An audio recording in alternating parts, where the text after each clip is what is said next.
submit a story, topic, or have any other inquiries, please email submit@skibanewsnation.com. Also, you can email Jeremiah Skiba personally at jeremiah@skibanewsnation.com. Also, email Jake personally at jake@skibanewsnation.com. If you want to write us a letter, send us something, help support us, or just say hi, please send your letter to Jeremiah Skiba, P.O. Box 560-271, The Colony, Texas 75056. If you write us a letter, I'll do my best to write you back. Hey, Skiba News Nation family, thank you for watching. Please like, share, subscribe, and click that notification bell so you never miss an episode of Skiba News Nation. If you want to help support us, please consider becoming a Patreon, where you will get exclusive content, shoutouts, and much more. And you can also support our channel by getting yourself some new Skiba News Nation merch. Thank you for coming on this journey with us as we continue to stay on the quest for truth.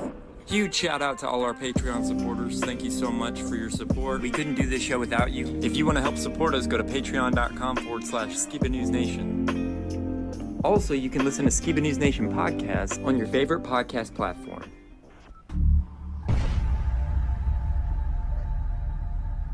What it costs. I want to know what the truth is. And I hope that people, my son, anybody, if my name comes up, whether you like me, whether you agree with me or not, at least you can respect the fact that he's on a quest for truth. He's on a quest for truth.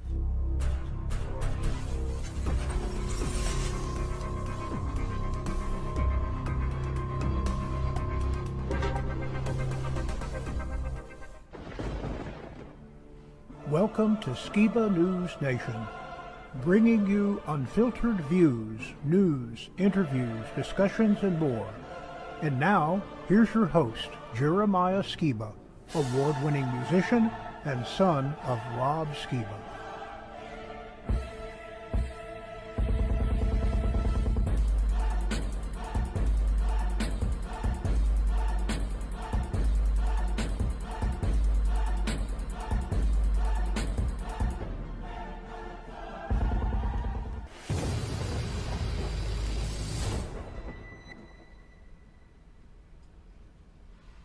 Hey Skiba News Nation family, welcome to episode 55 of Skiba News Nation, your weekly source of the latest news, controversial topics, conspiracies, forgotten history, and much more.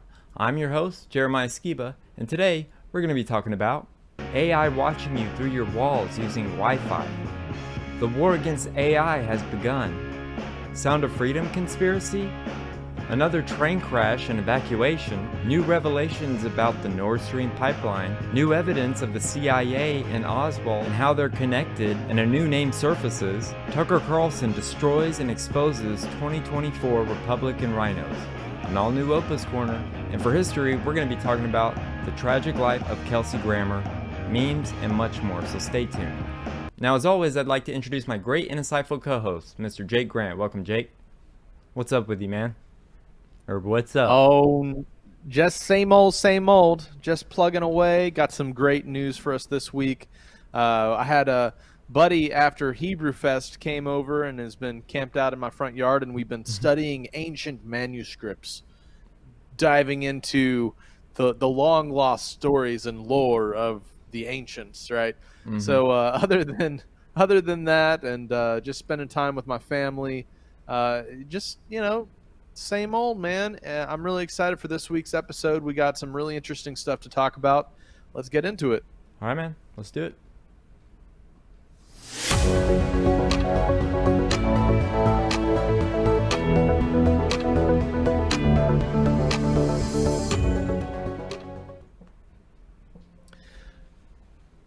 Well, everyone, this week, just wanted to start off and remind you, the key to success is to put God first, right? Mm-hmm. And following that, of course, the distraction of the Matrix is to lead you astray, to distract you, to confuse you. And we're entering into an age where even truther channels, as we have these mainstream gatekeepers stepping into the alternative media stream, right? We have to be all the more careful that we're not being redirected by somebody that has something truthful to say from the most pressing important topics and things to investigate today. How do you be a watchman? Well, you don't fall asleep on the watch. And whenever you trust just mainstream people, for example, for what you look at in the world, for what you believe, you're kind of on autopilot, and that's how they redirect you in their agendas.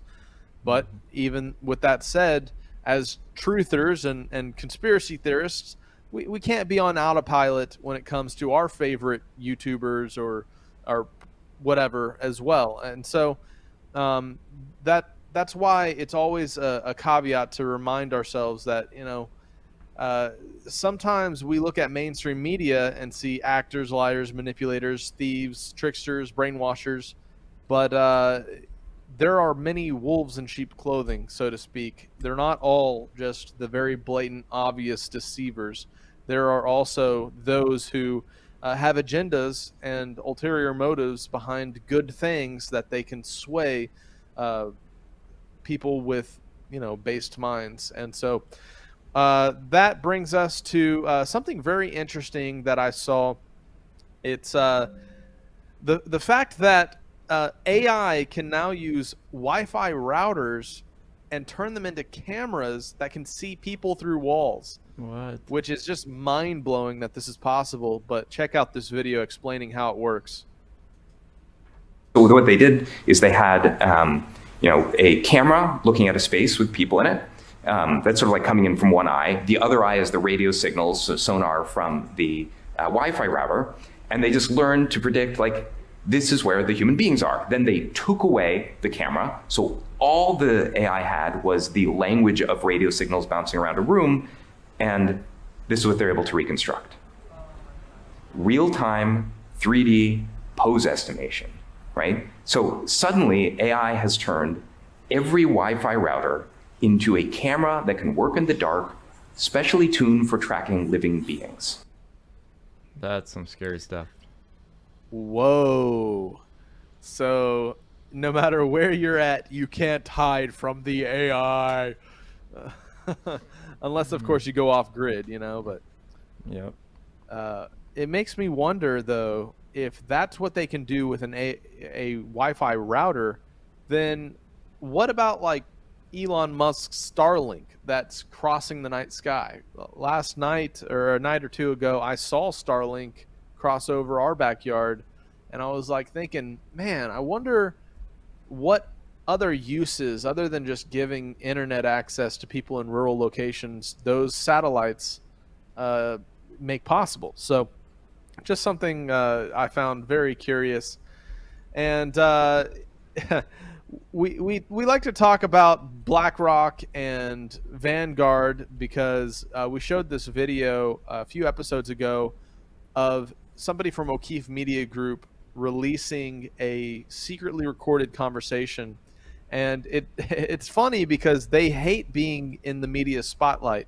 But as this interview came out and we learned that, wow, these media controlling corporations that pay off politicians, that push forward so many control agendas, they hate being in the limelight. But it's funny because, Elon Musk on Twitter's weighing in on the speculation. And it's just the topic that these guys exist and they can run the world by buying politicians and bringing that to the forefront of people's minds decreases the amount of control they can have. And that leads us, of course, to how AI is actually something that they use to manipulate world markets. I think it's called Aladdin, which is the number crunching AI that predicts the fall and rise of world markets. And these investment corporations use AI. But not only that, AI is challenging the media entertainment industry. There was a recent Black Mirror episode that put the idea into the ethosphere, I guess, which is a very popular, very dark, very mature rated show. But it covers the topic of how AI could be used to use the identities of famous stars to create infinite content. And it's just really trippy. But this same topic is now being turned over to alternative media types. as we talk about this AI versus human war. So check out this next video. First major war has broken out between human beings and artificial intelligence. Now, this opening skirmish is at the core of the complete Hollywood shutdown, as actors have now joined writers on the picket lines.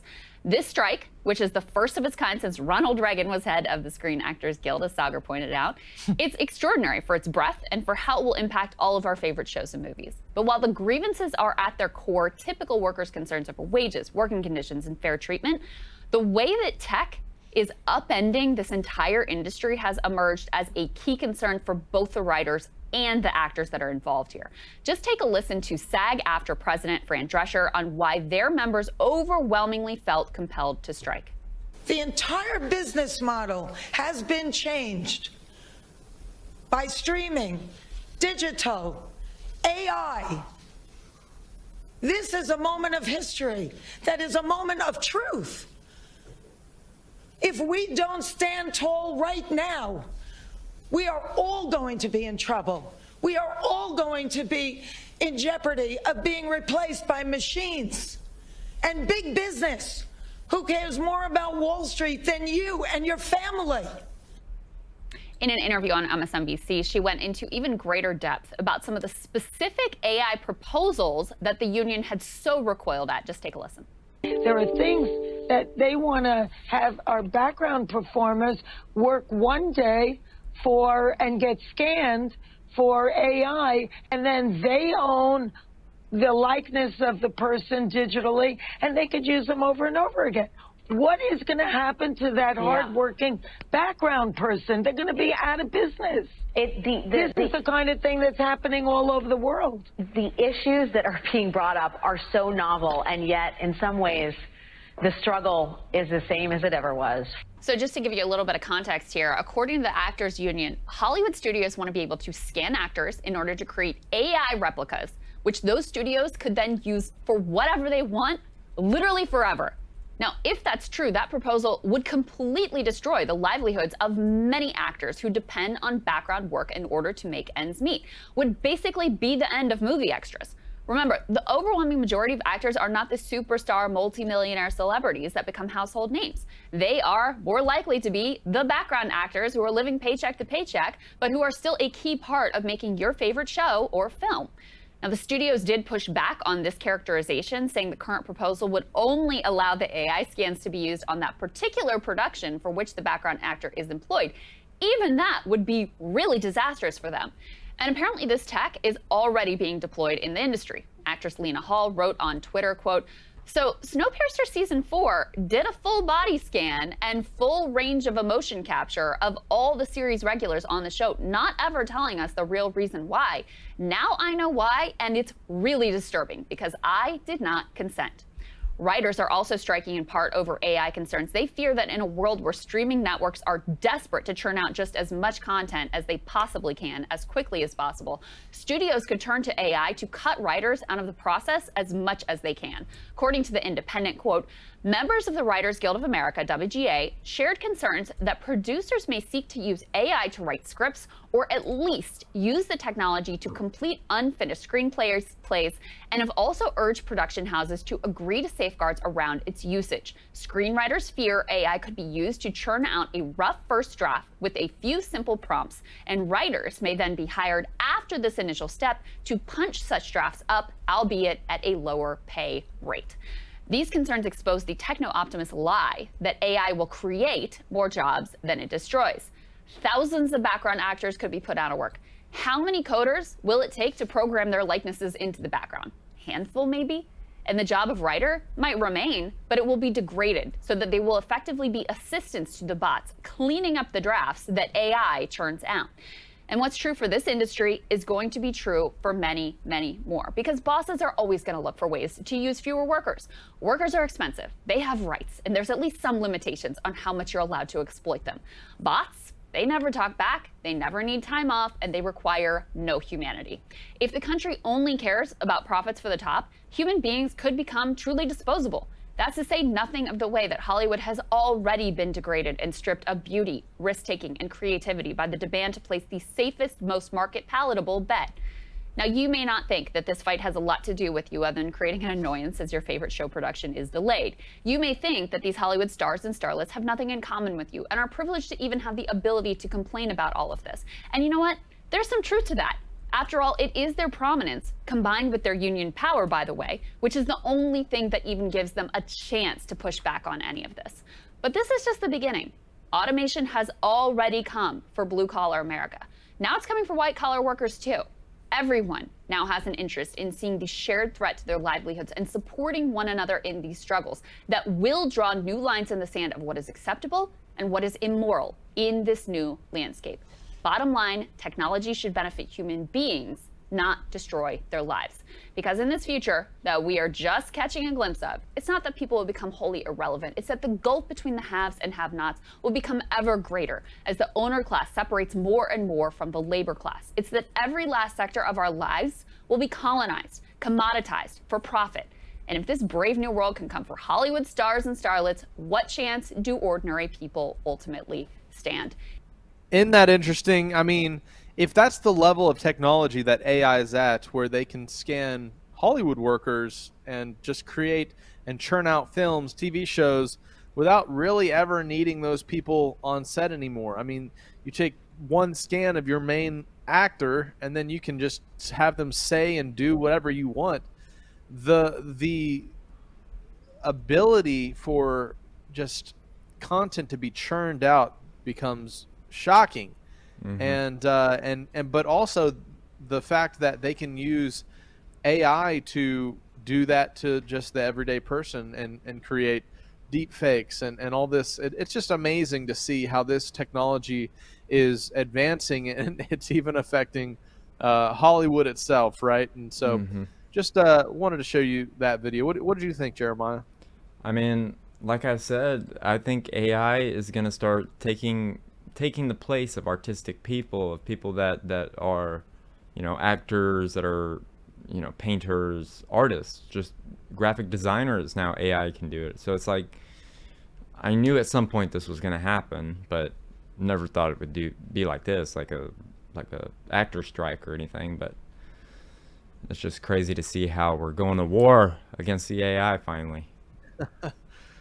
Yeah, I mean, it really does put a threat on the creative sectors of the world, and it really makes me wonder if AI is going to be able to be used to just scan people and then they can create whatever content they want and it'll look real, it'll be whatever.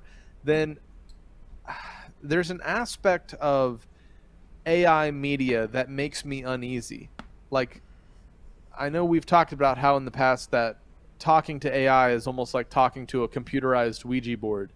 But when we start watching and consuming media that AI has been, you know, applied to, it makes me wonder if the level of brainwashing and agendas and subtle subconscious mind control that's able to be slipped into this new era of media will be you know, make it dangerous, make it something that we have to be very careful of, and we won't be able to tell reality from fiction. And I don't know, I don't mean to be a doom and gloomer, but it is kind of telling that I mean, it's the truth. I mean, the doom and gloom, if it's the truth, it sucks. I mean, sometimes the truth sucks, but well, we gotta keep you know, fighting. I'm not afraid.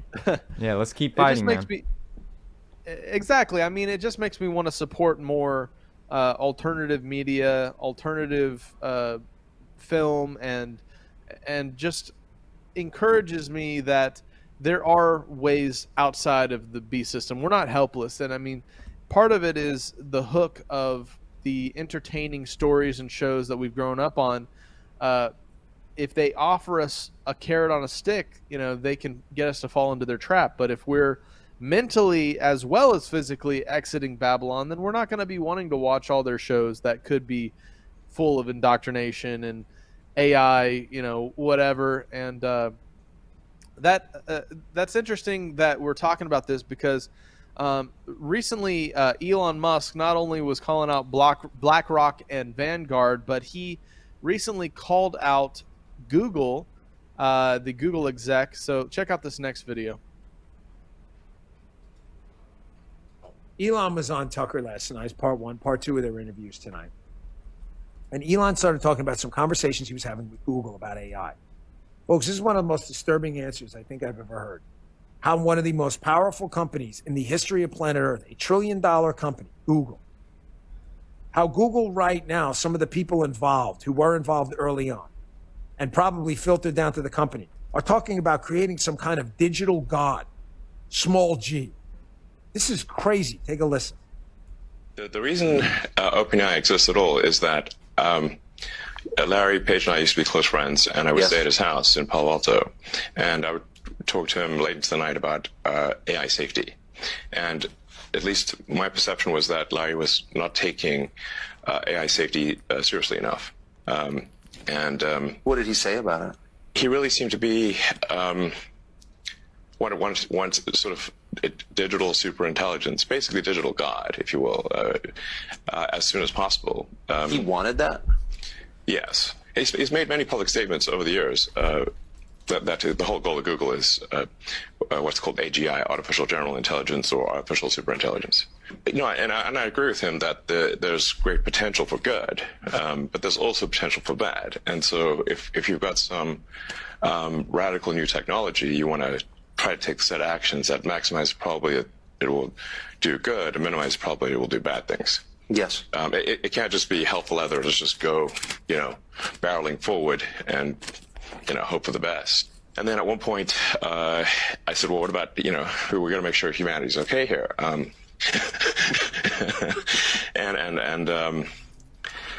then he called me a speciesist. Folks, you realize some of these people Elon's talking to would love nothing more than have human beings subordinated to an artificial digital intelligence? They would love nothing more. You understand how frightening that is? Imagine the ability of an artificial digital intelligence to give every human being, say, a score, 0 to 100. And depending on that score, based on how it analyzes your political leanings, where you buy your groceries, if you volunteered enough hours, if you cross in the crosswalk, if you jaywalk, what the speed of your car is through the computer it's connected to, because everything will be interconnected in Web 7.0, whatever it is. Imagine you get that score and the computer tells you with that score what you can and can't do. A score of 70, no kidney transplant for you, you're not worth it. A score of 95, oh yeah, you'll get the antibiotics. Imagine that. You don't have to imagine. It's here right now. Oh, it is. Listen to this. This is from one of the major network news channels. It's a report on the social credit scoring system in China. Pay very, very close attention to this clip. Ladies and gentlemen, it's already here. The Chinese Communist Party. Listen about, 30 seconds in or so. They talk about how artificial intelligence is being used to grade every single citizen in China. And there's certain things you can get or not get, jobs, healthcare, whatever, depending on your score. It's already here. Check this out. It's called the social credit system, and in one version now being tested, a person's reputation is scored on a scale of 350 to 950. And Haoyu, with a good score of 752, is okay with it. In fact, most people are. It's a mechanism pushes you to become a better citizen. It's big data meets Big Brother, expanding how the government monitors, understands, and ultimately controls its 1.4 billion citizens. Thanks to advances in artificial intelligence and facial recognition, and a web of more than 200 million surveillance cameras. Are people bothered by privacy concerns? We think the lot of camera keep the safety is really good. We can accept it. Companies are experimenting with the algorithms to help the government create the new national social credit system. The government also has pilot projects. In one, citizens are required to do hours of unpaid work to get benefits. And scores are docked for things like littering, a messy yard, gossip, even jaywalking. Video of offenders is shown on the local news. And information collectors like Zhou Aini are paid to report on their neighbors. Her quota, 10 entries a month. Like the man who carried a drunk person home. A good deed, she says. Good social credit gets rewarded with perks like cheap loans and travel deals. But a bad score means public shame and worse. Chinese Communist Party is working on a pilot project. You guys catch that for unpaid work? That's got a name, folks. Unpaid work. And if the algorithm, i.e. the AI, doesn't like the amount of unpaid work you've done, you get a lower social score, therefore you can't get access to loans? What do you mean, like to buy a house or a car or something like that? You know, we joke a lot on the show because we tend to use humor and sarcasm to take the edge off what is an edgy show sometimes. I get that. But this isn't funny. We're really out of conspiracy theory. Everything we were told was some crazed conspiracy theory on this show has materialized and come true. It's no longer theoretical. It's a conspiracy, but it's not theoretical. We've been warning you about this social credit scoring system. And now in conjunction with the growth in AI that make this more powerful, most people outside of my audience and conservatives that watch, Fox and Newsmax and elsewhere ignored the story. Very interesting. I mean, I know I mentioned that video of them affecting Hollywood, and now we look at the social credit score system and how AI could be applied to everyday life. And what I believe it is in our culture where the love of God has grown cold, where people have no honor anymore, systems are being put in place to restore a system of social credit or social honor, right? Because people innately just don't love their brother. They don't try to do good because of their own innate desire. They now have to have a carrot stuck in front of them to coax them to start treating their neighbor nice. And it's the AI system of encouraging people to do good for reward. And to me, what it does is it allows even more totalitarian control and reach of government into your life. It's just a really interesting time to be alive, and we can see how while this is being applied in China, other people around the world are looking at social credit score, and the way that it would be implemented in the West would of course be likely tied to central bank digital currency, and for example, you wouldn't get a bonus from the government if you didn't participate in certain programs or behave a certain way, or if you had a digital presence that they viewed as dangerous or misinformation, they would dock you in some way. And that's how we can see it kind of playing out across the world. But very interesting, very, very interesting. What were your thoughts on the AI topic, Jeremiah? I mean, I think it's scary stuff. I think you summarized it very nicely. I mean, that's... one thing back on the movie AI, what about the independent studios that are, or the small studios that only have a few employees that want to produce a movie but don't have the money or the budgets or everything like the big studios have? That's a good point. I mean, it's almost like AI could put a lot of people out of business because they won't be able to compete with the amount of content that could be cranked out. But also, to me, it does put more value on the homegrown movies and the self-producers that don't fall in line with where technology is going, and they create practical effects and they have real actors. Honestly, it would just make those more valuable, in my opinion.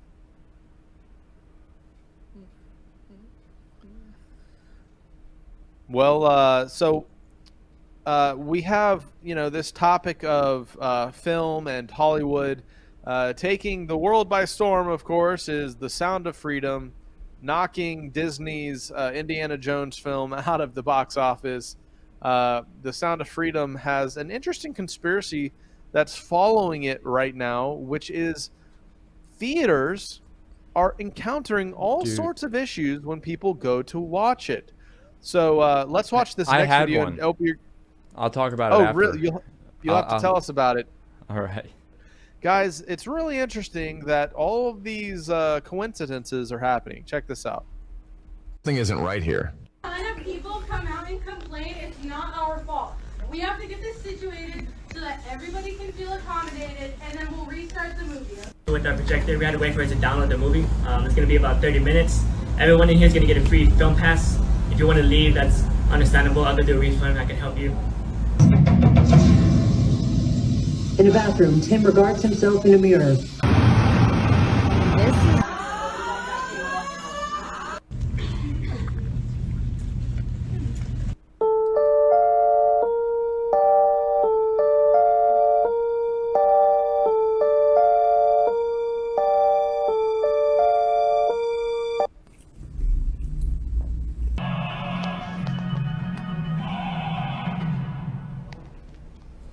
Seconds. Well, we'll get it done as soon as we can, okay?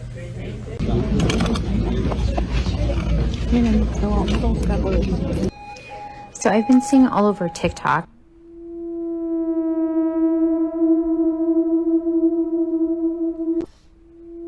So my fiance and I just watched the movie Sound of Freedom that exposes sex traffickers. And do you want to tell them what happened in the movie theater? All right, AMC, I don't know what's going on here, but first off, the AC was... So my husband and I tried to see Sound of Freedom today, and about an hour into the movie, this is at an AM. So weird coincidences happening all over the country as people try to watch this movie, and the air conditions out, the technical difficulties. The interesting thing I wanted to make a comment on was just the fact that people are reporting sold out movie theaters, and when they go and watch the film, the whole theater's empty. And I wanted to comment on this, and people love a bandwagon to jump on. And part of my theory is that because people are seeking to have solidarity with this cause of exposing sex trafficking, they're buying tickets for people that aren't going to the movie at all. And so they're using these tickets that people are buying for others to buy out movie theaters that don't have anybody attending. And to me, it's kind of it's some type of dirty trick for the movie theaters to just rake in all of these tickets that are being bought online for people. And I don't know exactly how it works. It's just a theory I have. But it is curious that at the end of the movie, he talked. I think it's Jim Caviezel talks to people, and he says, "Hey, you should buy somebody else's ticket." So if somebody's buying a whole bunch of tickets for other people, that makes sense. Exactly, and it's kind of interesting because they're bumping in the box office, like having these millions of dollars above the budget that it took to make the movie. And they're saying that all these people are going to watch it, and yes, there are quite a few people that are going to watch it, but I wonder how the numbers are being skewed based on the fact that people are buying tickets for films that people aren't watching. You know, the film that, I mean, they're empty movie theaters. So where is all this money going to? Is it actually going to good causes? And so what was your experience, Jeremiah, with the movie theater? You said something happened to you as well? Yeah, so me and my girlfriend Lindsay, we were gonna go see the movie. So we went to do you know what a studio movie grill is? I don't know if they're all over the country or not, but it's like where you can eat dinner and watch the movie at the same time. So we got there, and normally you get there, it says to get there about 30 minutes early, I guess. And so we got there, and there were like guards by the door. They wouldn't let us in. And we waited for about an hour until it started.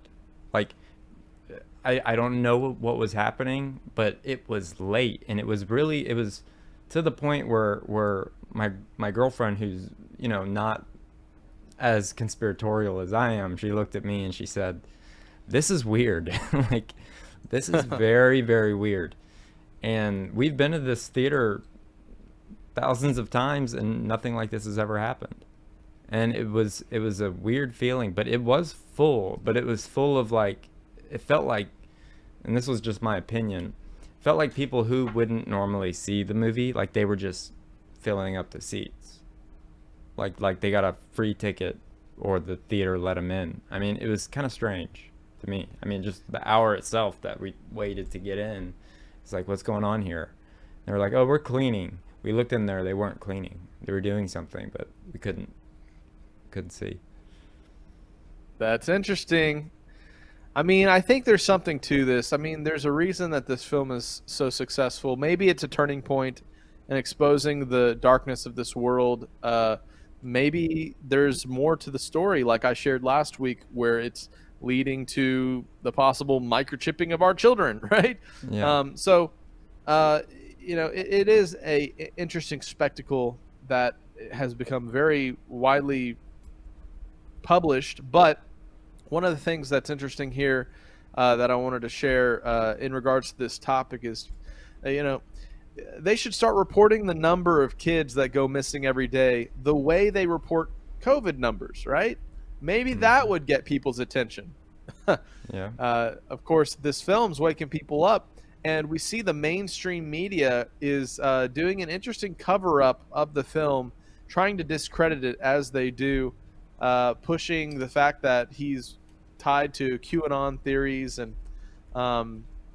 and whenever you look at like how these mainstream media articles are publishing it, that's all relating him to being a crazy conspiracy theorist, QAnon theories and whatnot,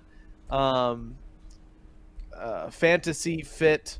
They're calling it all fantasy. It's just crazy. I mean, they're definitely trying to cover up this film, and it makes sense. This is a multi-billion-dollar industry, and we know that it's definitely got its tendrils deep into the media and Hollywood, and I've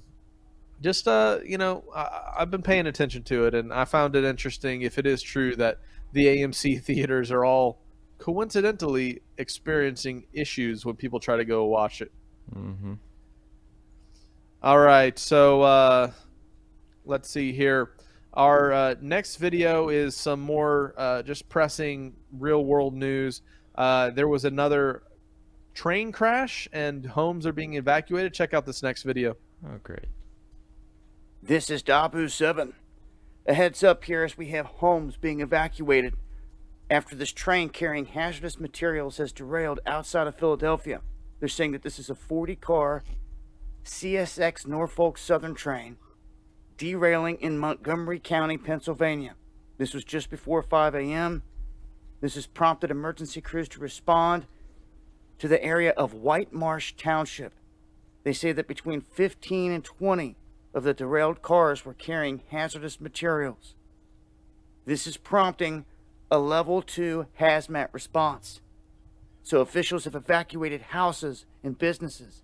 People getting knocks on the door very early this morning, waking them up, running them out of their home because of this. So around this area of the derailment, as a precaution, they've evacuated all these places. And again, there are up to 20 derailed cars here leaking hazardous materials. As you can see here, all the cars kind of bent up there on the tracks. And this is just an ongoing situation. I want to make sure that everyone around here knows there's no known injuries at this time. And we do not know if this had ever caught fire. What I see and what I hear right now, it has not, which is good. But still, this could be leaking into local waterways and contaminating the surrounding area. So again, these evacuations ordered after this derailment. Follow me on Twitter for more breaking news and updates. Hit that subscribe button for more. This has been Dabu7. Stay safe, y'all. Wow. I wonder why all these trains keep crashing. If there's some type of saboteur element to this, taking out the United States ability to... Very old infrastructure we haven't been maintaining our rail systems. It's very old, from back in World War II days.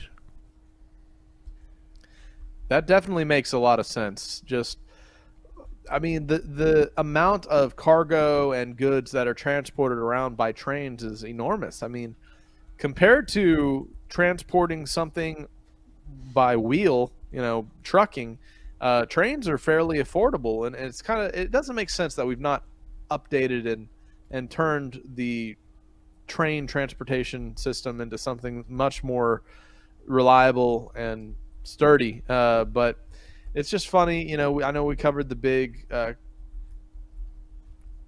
train derailment that poisoned the skies over Ohio, and with that said, here's another interesting push for the globalization of environmental agendas, and it's happening right now in Ireland. Check out this next video.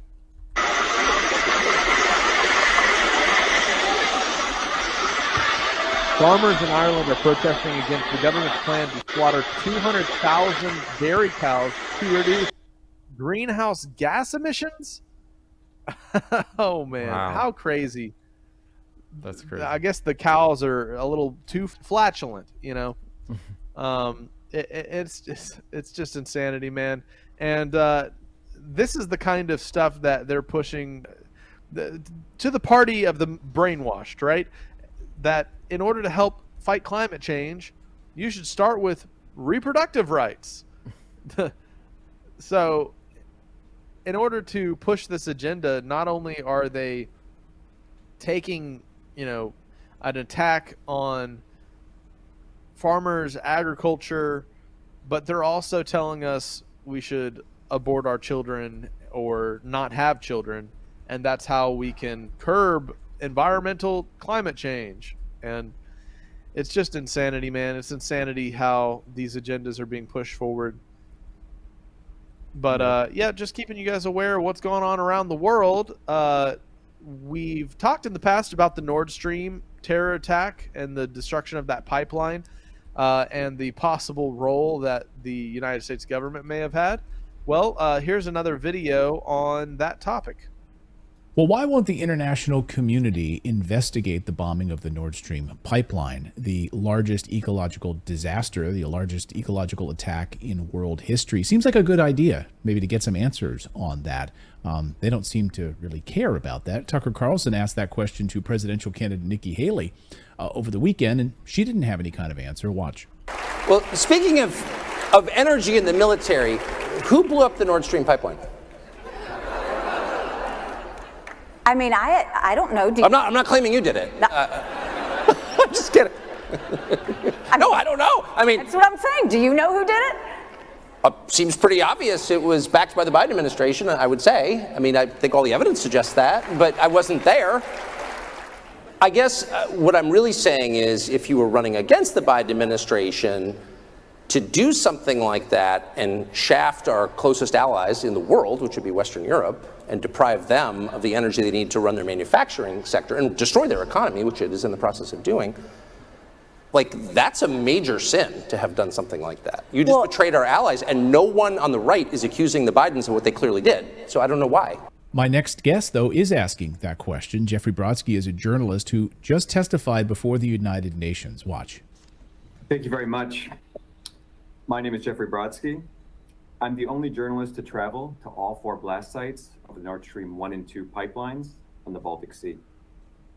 I've been investigating the Nord Stream sabotage since the day it occurred on September 26, 2022. I appear before the United Nations Security Council on my own behalf. I represent no government or organization in the testimony that I will deliver. The attack of the Nord Stream pipelines is likely the most severe act of eco-terrorism and the largest instance of industrial sabotage in history. And Jeffrey joins us now to talk about his investigation and looking into the Nord Stream pipeline. Jeffrey, welcome to the show. Thank you, Clayton. Pleasure to be here. So why did you start investigating this? Well, when this took place on September 26, 2022, when the sabotage occurred, I was just fascinated by it. And I was a little bit taken aback, frankly, that it didn't seem like the mainstream media in particular was interested in asking any hard questions or really investigating the sabotage. So I read as much about it as I possibly could. I talked to some politicians, mainly European politicians. I talked to some experts, researchers and scholars, and I learned as much about the sabotage as I possibly could. And then when I did, when I felt that I had enough knowledge, I started contacting some editors of magazines and newspapers, and they were interested in what I was saying. And then I started really investigating even more deeply and more thoroughly into what happened, into the sabotage. To dive even more deeply into this, you testified before the United Nations, bringing to their attention some things that you found. You're the only journalist, to my knowledge, that's gone to all 4 of the different sites. What did you find? First of all, how did you locate these sites, and what did you find when you got there? Okay, so I think I am the only journalist to go to all 4 blast sites. They're not difficult to locate. Anyone can, geo coordinates, longitude, latitude, they can be located quite easily. We had a sonar device on our boat, and I went with we chartered a boat, and the captain and his first mate were very knowledgeable. These people they do a lot of expeditions on the Baltic Sea, and it was quite easy for them to locate all four of the blast sites. As to what we found, we found what was most significant that we found was the purpose of our expedition was really 3 things. We wanted to, 1, determine the amount of explosives used at each blast site in the attack. We wanted in kilograms. We wanted to figure out where the explosives were placed, where the bombs were placed. Were they placed on the pipeline, under the pipeline, next to the pipeline? And we wanted to figure out what type of charges were used.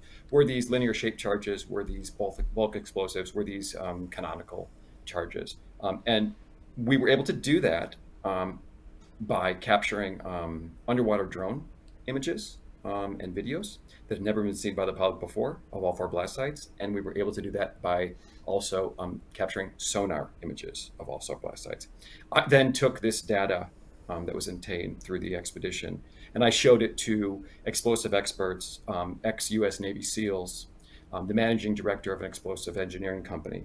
And for the first time, they were able to calculate accurately the amount of explosives used in the attack at all 4 of the blast sites, for example.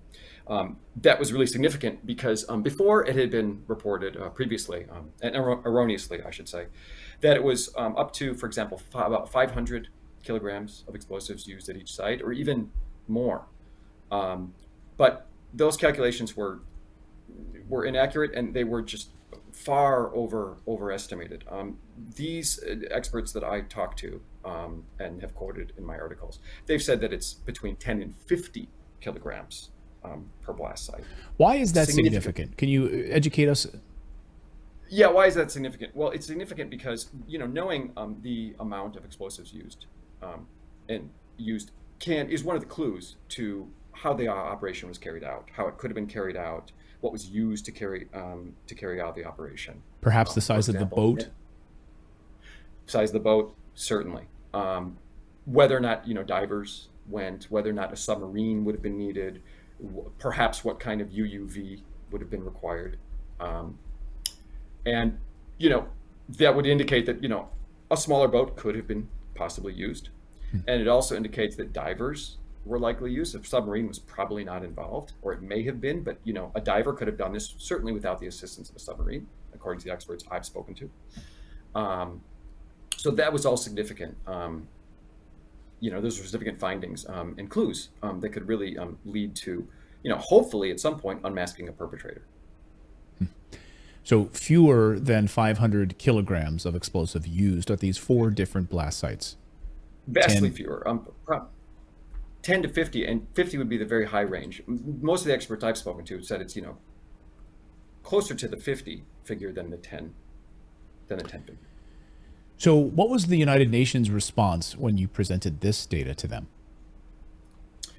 Well, the United Nations response was, unfortunately, what its response has been, since this took place, approximately 8 months ago.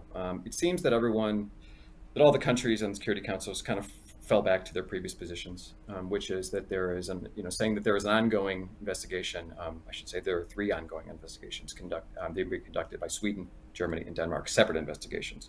And they keep saying, well, we should just wait for these results.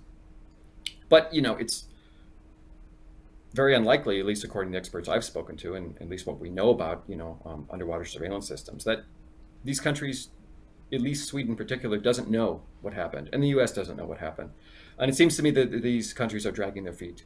And, when $26 billion of critical infrastructure is blown up, infrastructure that was critical to the European economy, particularly the German economy, which is often called the motor of the European Union, is sabotaged, it seems to me that the public has a right to know who did this and how it happened. And it's in the public interest to know. And I'm not really sure why there isn't consensus in the UN Security Council about this. What surprised you the most, apart from this, maybe the size of the explosives? Was there anything that stood out to you that maybe contradicted some of the reporting we've seen from Seymour Hersh and others that point fingers specifically at the United States? I'm not sure if Seymour Hersh's reporting has been outright contradicted, but he did mention in an interview, maybe 2 interviews, I'm not really sure, that there was probably 2 bombs used on each pipeline. It looks like there was just 1 bomb used on each pipeline, and it looks like, but on the other hand, there are some things in his reporting that seem to be corroborated. That there were probably divers used. And do we know from whom, which country, who was involved? I mean, again, what Seymour Hersh has said is one thing, and there now it seems to be the United States and the mainstream media in the United States is trying to push the blame off on some rogue Ukrainians within Ukrainian security service that no longer alive. So it's an easy scapegoat. What does your research show you about that? Able to confirm or deny any of that? It's not able to confirm or deny any of that, but there's some open source research that that indicates that the United States and its allies, particularly the United States and Sweden, know exactly who did this. And I'm just going to kind of quote. There was a wonderful article by James Bamford in The Nation, and he talks about something called what he calls a little known and highly secretive integrated undersea surveillance system. This is a surveillance system that was built by the U.S. With Sweden's help, ironically. And what it is these are kind of arrays of acoustic sensors that are tethered to the seafloor. And what the surveillance system does is it can analyze distinct engine sounds. So if you have, whether it's aircraft or whether it's a sea vessel, whether it's subsea or a surface vessel, you can turn off your transponder. There's also ways for, satellite not to detect you, but it's really tough to turn off your engine and go anywhere. So just by let's very unsophisticatedly call it the purr of the engine, you can identify and actually fingerprint, as James Bamford says in his piece, you can fingerprint the vessel. So if these vessels can be fingerprinted, the question is, why hasn't the U.S. said anything about these vessels? Why haven't they made these vessels public? Well, Jeffrey, of course, the Baltic Sea, I mean, it's incredibly remote. No one can go there. Maybe a few penguins. It's so far removed from civilization. Of course, I'm being sarcastic here. The Baltic Sea is a major thoroughfare. And can anything happen in the Baltic Sea that we don't know about? Well, Clayton, as I mentioned earlier, I interviewed a lot of people on the record and off the record, and one of the MPs, the European MPs, the German MP that I interviewed, I asked him basically that same question. Is it possible that we still don't know? And I should say this MP also, I believe he sits on intelligence committees. He said, and I'm paraphrasing, but I quoted him exactly in my United Nations remarks, that he said something like to me, Jeffrey, this is the most highly monitored and trafficked body of water on the planet. this is the Baltic Sea. This is not Mars. How is it possible that a massive, terrorist attack like this takes place in the middle of the Baltic Sea?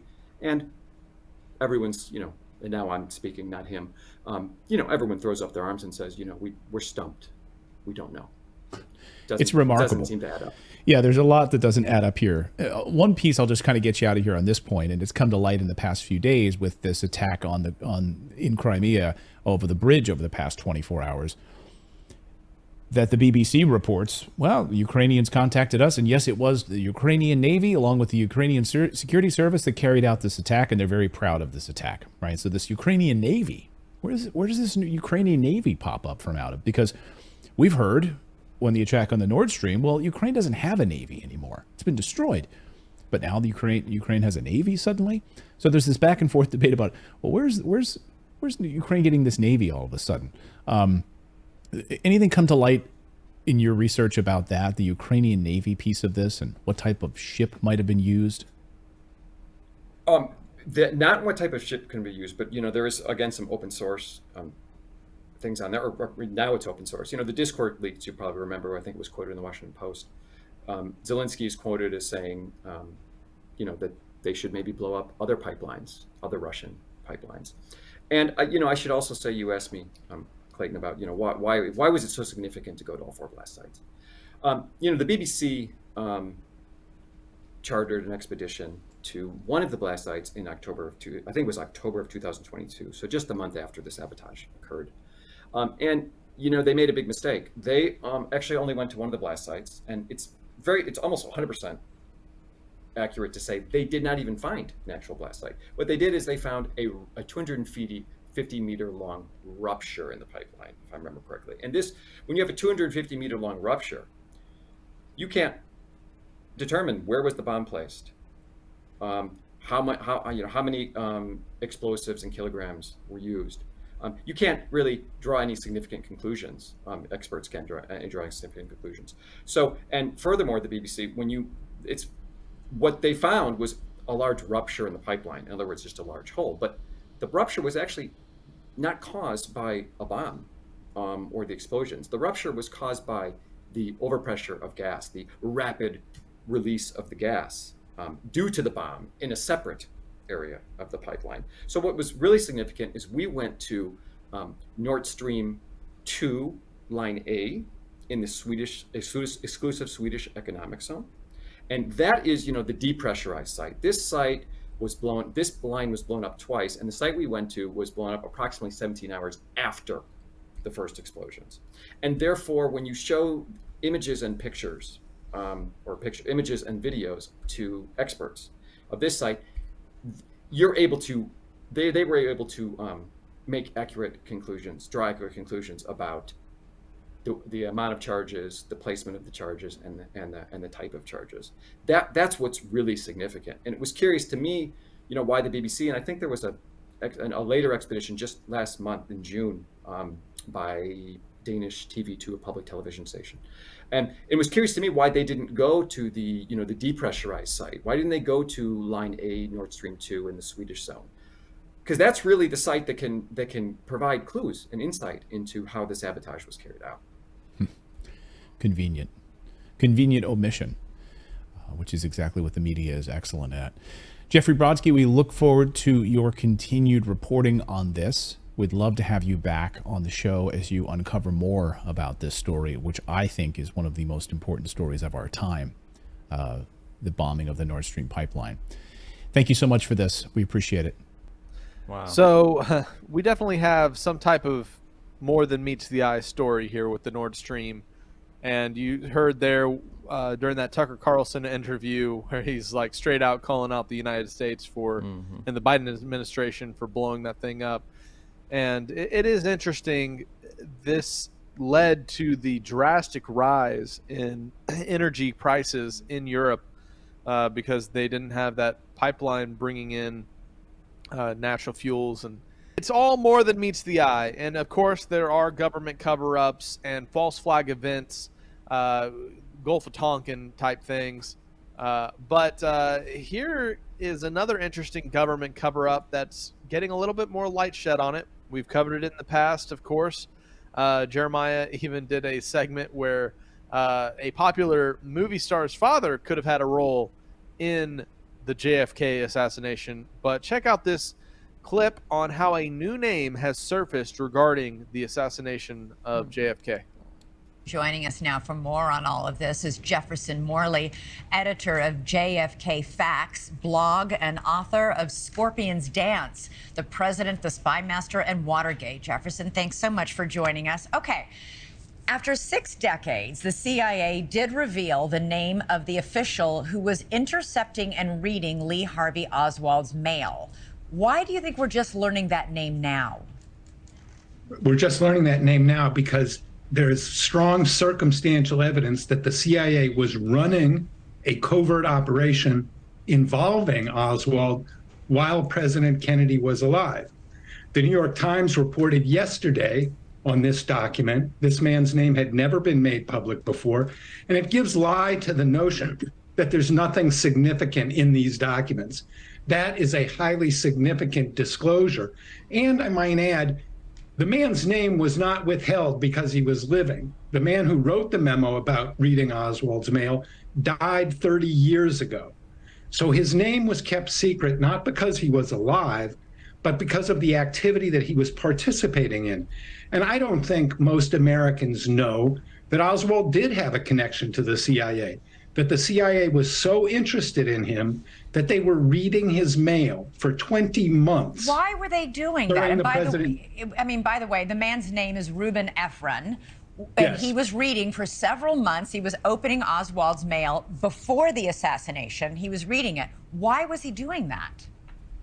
That's a very good question, and the CIA has never disclosed why he was doing that. Now, we can infer that it was because he was a Marine and had defected to the Soviet Union, but we don't know that. The CIA has never explained why they were surveilling the man who had allegedly killed the president. They never disclosed the name of this man until now, 30 years after his death. So it stands to reason that all of this activity is considered highly classified by the CIA. So if there's 4,000 plus documents that still contain redactions, which is our best understanding, why can't we see those and satisfy ourselves that there's not anything more in there? The CIA is asking for us to take that, for us to take them at their word. And the fact is, when they've been disclosing this or not disclosing this material for so many years, right, there's no reason to take them at their word. We need full disclosure. And Efron was also present when Oswald's widow testified before the Warren Commission, which investigated the assassination. Why do you think he was there? Because there was an intelligence operation around Oswald, and Reuben Efron was part of the effort to protect the sources and methods of that operation. That's what CIA officers do. And I believe that's what's going on today. The CIA is protecting sources and methods around CIA operations involving Lee Harvey Oswald while President Kennedy was alive. The New York Times reported on this memo on Monday. It is very significant, and it's a sign that we don't have the full story.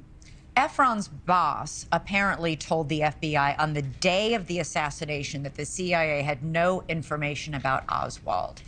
Did he tell the FBI, yes, but even so, we were reading his mail? I mean, it doesn't, in other words, why would they say we have no information about Oswald and neglect to say, but we've been for some reason opening and reading his mail for months?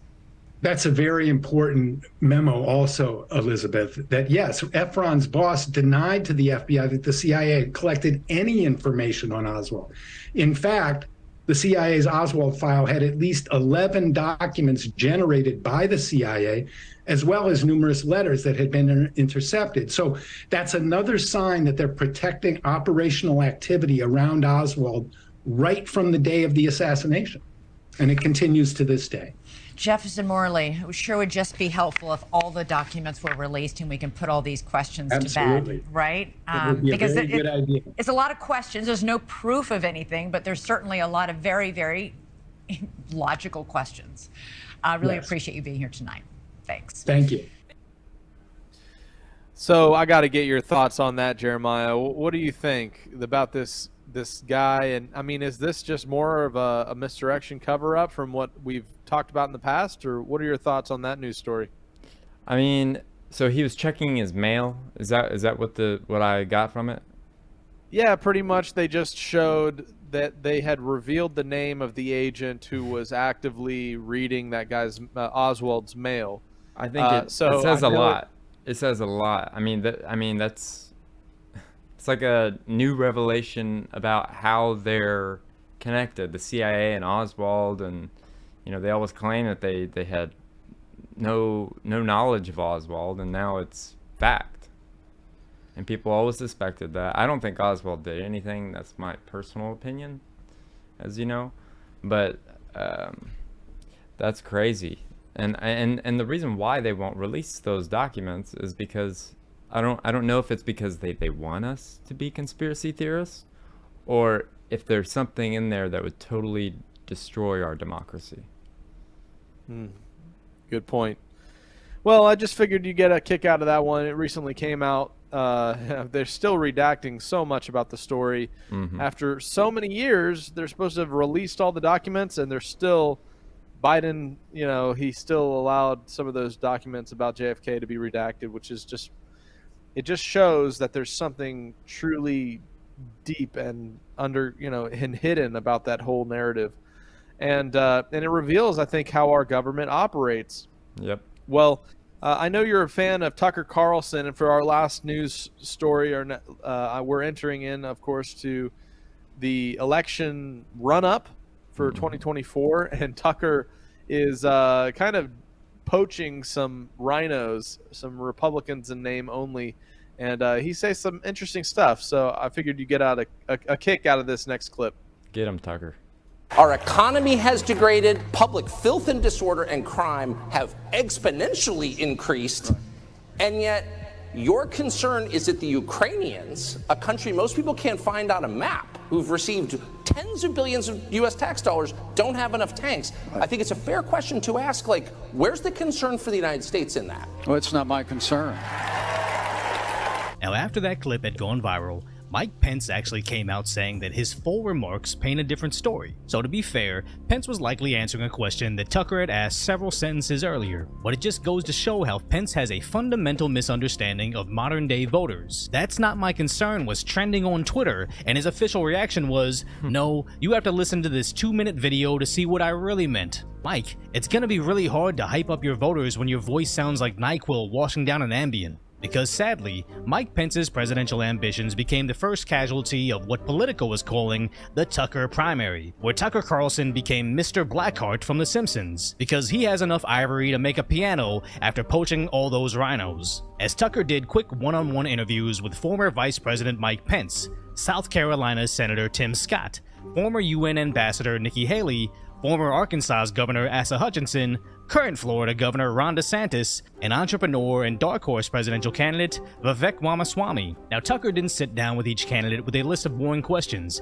He actually let the conversations flow while asking important questions, but then really challenging them on their more wishy-washy answers, especially when inquiring about one of the more important issues in the world right now, Ukraine. The spring, you described the war in Ukraine as a, quote, territorial dispute. You seem to change your view and describe Putin as a war criminal and say that it was central to America's foreign policy. Why did you change, and where are you now? If you're going to commit to do military, whether it's aid or whether it's troops, you need to have a concrete idea of what you're trying to achieve. And so my critique of the DC foreign policy elite is that they are doing a blank check policy without telling us when we will have achieved our objective. They then try to smear you and say, oh, you must be for Putin. I've always thought Putin's a bad guy. I still think he's a bad guy. Which, that sounds good. We don't want endless wars overseas, but I didn't hear much of an exit strategy. But oddly enough, it seems that Tucker Carlson laid it out when questioning Senator Tim Scott. Why not force a peace?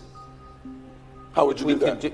Well, you could tell Ukraine, and they are a client state of the United States, without American backing, there's kind of no Ukraine.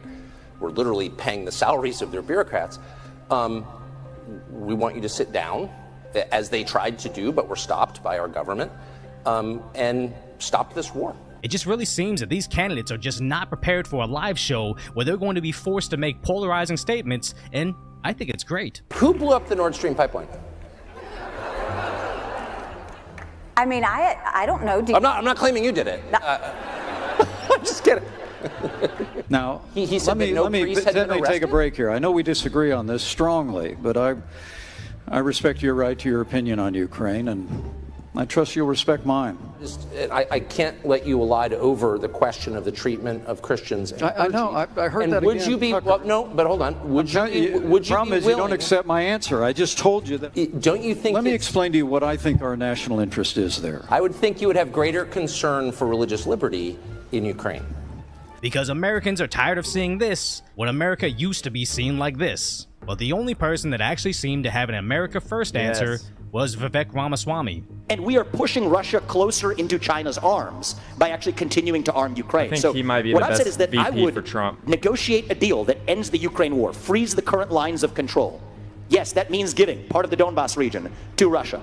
I would make a hard commitment that NATO never admits Ukraine to NATO. And those seem like unspeakable words in certainly the Republican donor class.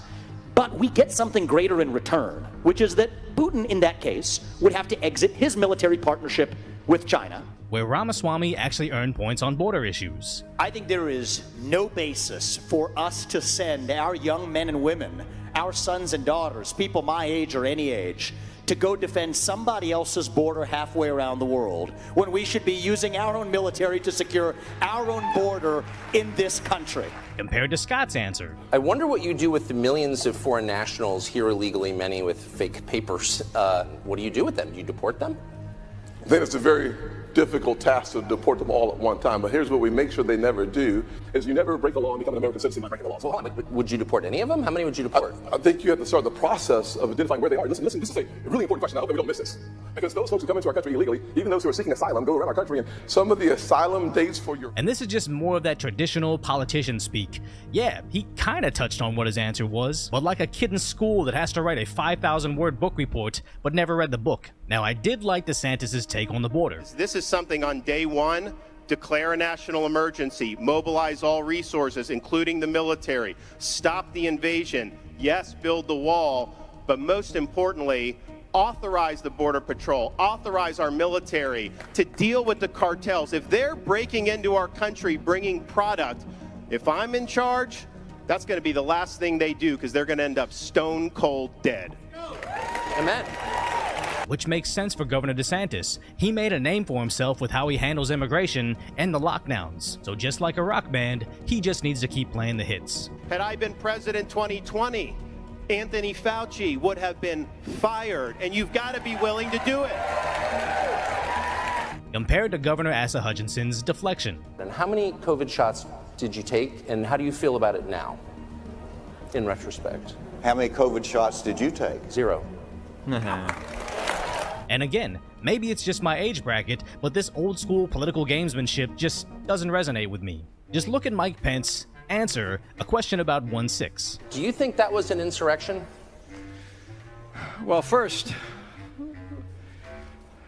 can I just take a moment just to say thank you to the family leader, to Bob Vanderplatz and the whole team here, and to our friends at Blaze TV, including my old friend. Mike Pence just sounds like a guy that was just asked, "Are you talking to any other girls?" I'm not mad, I just want to know. Because Pence knows there's a specific answer that we want to hear, and anything short of simply confirming that we're on the same page, 1, means that he doesn't agree, and 2, means that he's actually afraid to disagree. While Vivek seems to just dive right in. You want to know what caused January 6th? Is pervasive censorship in this country in the lead up to January 6th. You tell people in this country they cannot speak, that is when they scream. So for my honest takeaways of this very abridged version of an all-day event is, there was only 3 people that actually came across well. And in order, it was Florida Governor Ron DeSantis. Well, if I am the president on day 1, we will nix central bank digital currency. Done, dead, not happening in this country. Entrepreneur Vivek Ramaswamy. I'm coming in with a clear-sighted view, Glenn, of shutting down most of the administrative state. Which makes sense. I just think that the average American is tired of these career politicians. Your Joe Bidens, Bernie Sanders, Mitch McConnells. Because when you live a life of being a professional mooch off the American people, it's nearly impossible to relate to the average person like me. Yeah, politicians create jobs, themselves, but it's more like they use my money to pay my neighbor while taking a huge slice for themselves. So veterans and businessmen actually seem to have a better perspective on what Americans actually want, that is, until they get coached into being a standard politician. But oddly enough, the person that I think came out looking the best tonight is Tucker Carlson. I hope that we'll be able to talk about some issues. I know that. Well, this is one of the biggest issues in the country, and I think every person in this room would agree. So Russia's bad, Russia's a threat, Putin's evil, got it. But the total body count from Russia in the United States is right around 0. Like, I don't know anyone who's been killed by Russia. I know people personally who've been killed by Mexico. Frankly, here's no Americans killed by Russia, hundreds of thousands killed by Mexico, but Mexico's our ally and Russia's our enemy. How does that work? And I'm surprised I by told you I raised the issue of religious liberty. No, you spoke to one person who's clearly on one side of it. As Tucker finds himself in a never-before-seen space in the political world, GOP politicians used to have to jump through the hoops of conservative networks to reach their audience. But Fox News is quickly becoming the New England Patriots without Tom Brady, or for my female viewers, NSYNC without Justin Timberlake, or for everybody else, an adorable kitten without its fur, meaning that these Republicans need Tucker more than Tucker needs them, so they simply have to endure getting their butts tucked by Carlson. But unfortunately for the Republicans, they don't get news station simping like this. I think his staff needs to own his age. I'm just going to be honest. I don't think they do a good job. He's 80. You need to be there for him, and you need to make a pathway, and you sure as hell better make sure he doesn't fall on a sandbag. And how is it the staffers' fault that there's literally a compilation of the president losing his battle with gravity? So much that they had to pull out the play school steps just for him to travel. Because the only reason they need to deflect for him so hard is because his replacement keeps on slipping up. When we invest in clean energy and electric vehicles and reduce population, more of our children can breathe clean air and drink clean water. Now, reducing the population in the name of cooling the planet is a whole nother video entirely, but at this point, we just need to focus on who is going to run against them, as the predicted website still has Trump far ahead, with DeSantis falling and Ramaswamy close behind. And in case you're wondering why Trump didn't make an appearance, it's because he doesn't need to, as he had his own event on the same night. Yeah. USA. So with the way things are going right now, DeSantis saying he will be no one's VP, I honestly wonder if Vivek would be the complementary piece that Trump needs, or would Kerry Lake better expand his draw, or some blockbuster crossover like Tucker Carlson and the TMF INR girl. So let me know in the comment section who you would vote for, and if you appreciate my concise, lighthearted commentary on what's really going on in the world, hopefully I've earned your subscription, then go check out the video on how the invasion of Spain became a cautionary tale of liberalism. Now, I love Tucker, man. I love like I have his book that he signed. It's one of my most prized possessions. But that, I mean, that he just did such a great job. I think it's because he doesn't pay attention to the news anymore. Now, while I personally have an aversion to modern American politics, I do have a suggestion, Jeremiah, that you might be able to get behind. How about a Trump VP pick of Tucker Carlson? Well, I would love that, but my thing is, in today's world, sadly, there has to be a minority, especially if you're running against Biden. So it'd have to be somebody as good as Waraswamy. His name is hard to say, but I think he is going to get a lot of stuff done, whether he's VP or not. You know what I mean? Like, he's a go-getter.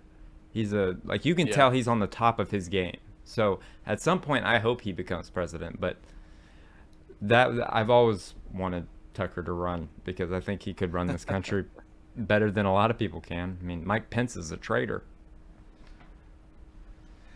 Oh, yeah. I think he definitely has a very Rhino vibe to him. Some of his answers about Ukraine and you know, I think all of the contestants should be asked, just like Tucker was asking, did you receive the vaccine? Yeah. And see how many of them folded to the beast monkey in the past 2 years. And I think votes should definitely be skewed based on who participated and who didn't, because I mean, some of the things like Ron DeSantis says, like, oh, I'm going to go against CBDC. It's like like I said, they're trying to jump on this bandwagon of trutherism. Yep. Trying to be like, look, we are going to be aware of all these deceptions and all these things happening. But at the same time, they're blind to other things. So I don't know. Anyways, I hope you got a kick out of that one, Jeremiah. I loved it. Yeah, Trump, when I was at that rally, he said that Ron DeSantis was Soros funded. And then after he said that, and I came home and I would see clips of DeSantis, he was saying stuff, but you could tell he didn't really mean what he was saying, in my opinion. Like, I used to love DeSantis, but it's hard for me to now. But I know a couple of our viewers would like Opa to run for president and for me to be VP. We could share VP.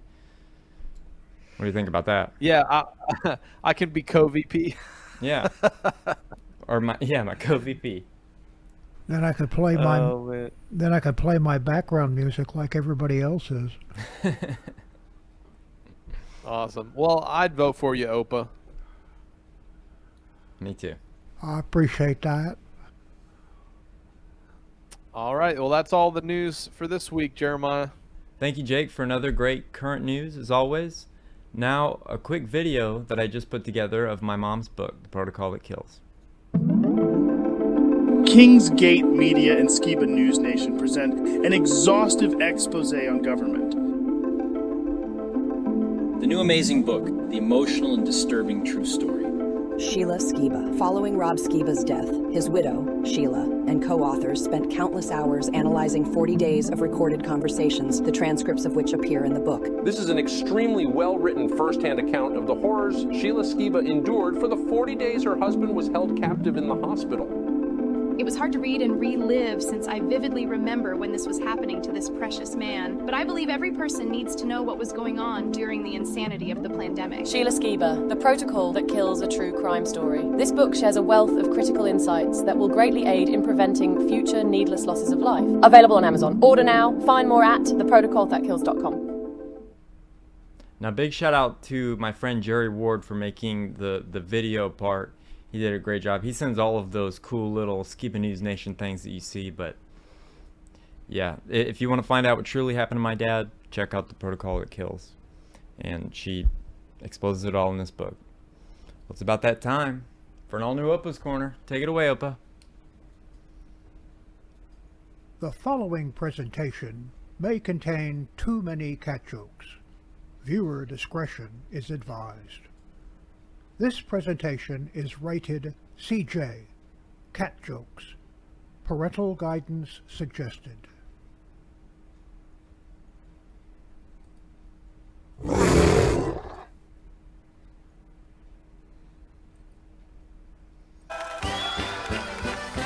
Mein Hut, der hat 3 Ecken. 3 Ecken hat mein Hut.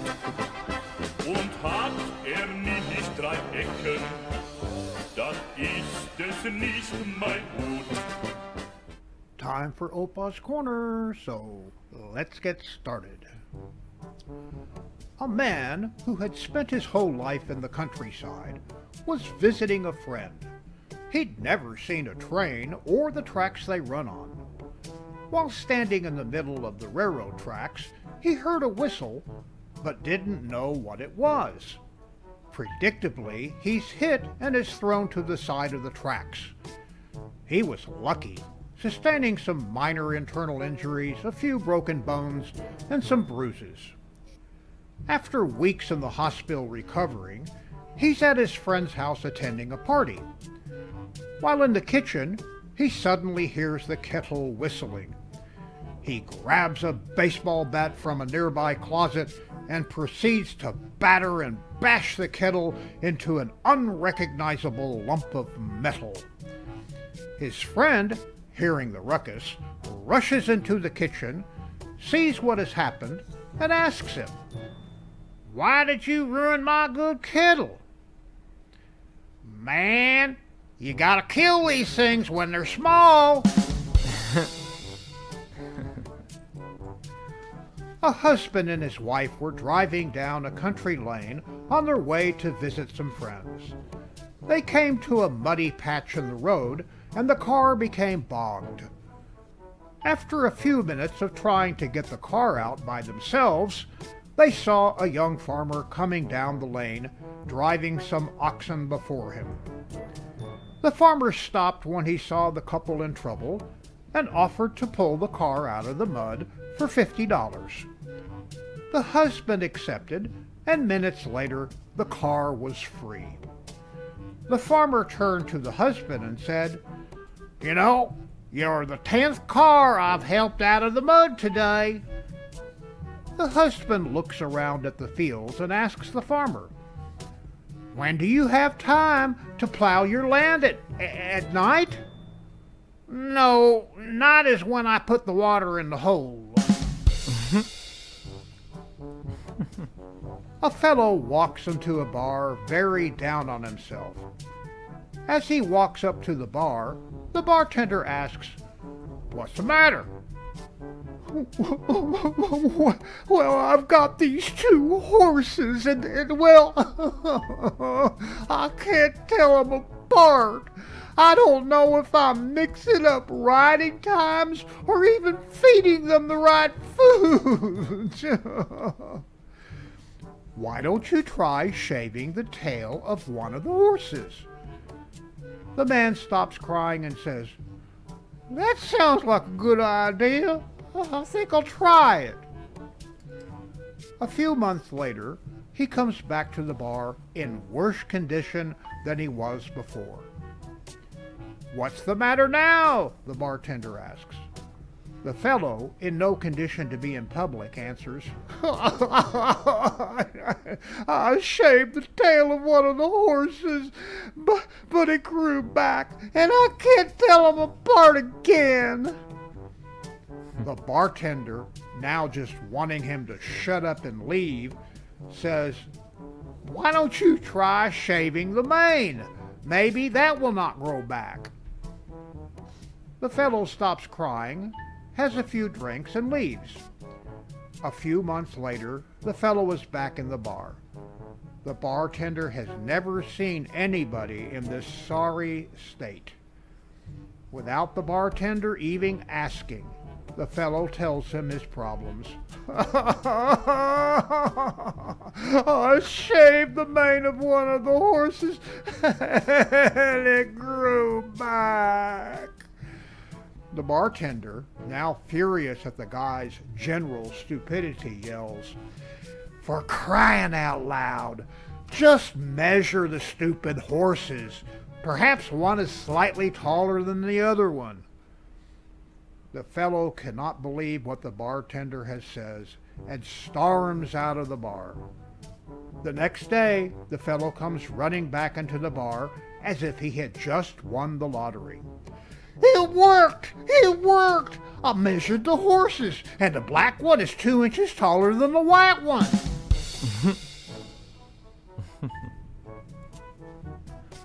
During a terrible storm, all the highway signs were covered with snow. The following spring, the state decides to raise all the signs 12 inches at a cost of $6 million. A farmer talking to a state trooper says, "That's an outrageous price. I guess we're lucky the state handled it instead of the federal government." "Why is that?" The farmer paused for a minute before he responded. "Because knowing the federal government, they'd have decided to lower the highway." True. A farmer got pulled over by a state trooper for speeding, and the trooper started to lecture the farmer about his speed and in general began to throw his weight around to make the farmer feel uncomfortable. Finally, the trooper got around to writing out a ticket. While he was writing, he kept swatting at some flies that were buzzing around his head. The farmer said, "Having some problems with them circle flies, are you?" The trooper stopped writing the ticket and said, "Well, yeah, if that's what they are, but I've never heard of circle flies." "Well, circle flies are common on farms, You see, they're called circle flies because they almost always are found circling around the back end of a horse. The trooper says, "Oh," and goes back to writing the ticket. Then after a minute he stops and says, "Hey, wait a minute. Are you trying to call me a horse's rear?" "Oh no, officer. I have too much respect for law enforcement and police officers to even think about calling you a horse's rear." "Well, that's a good thing." He goes back to writing his ticket. After a long pause, the farmer says softly, "Hard to fool them flies, though." That's fine. Year after year, Bubba's wife pleaded with him to take her fishing, but he kept telling her she wouldn't enjoy it. She finally wore him down, and he consented, and one early morning they took off to the lake. They hadn't been there very long when the fish began biting. Almost as fast as they cast, a fish would bite, and they reeled it in. After catching their limit, Bubba said, "Run a loose, white thing. I'm sorry. You been good luck, and I'm going to bring you with me next time. If you'll mark the spot where we caught all these fish, we'll go home." On the way home, Bubba turned to Vera Lou and said, "Sweet thing, how'd you mark that spot where all the fish are so the next time I'll know?" "Bubba, darling, I put a big X on the side of the boat right down closest to the water." "Sweet thing, that's about the dumbest thing I have ever seen you do. Don't you know that won't work? We may not get the same boat the next time."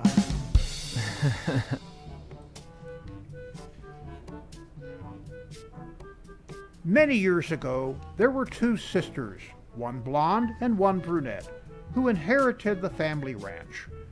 Unfortunately, just after a few years, they're in financial trouble. In order to keep the bank from repossessing the ranch, they needed to purchase a bull from the stockyard in a faraway town so that they could breed their own stock. They only had $600 left.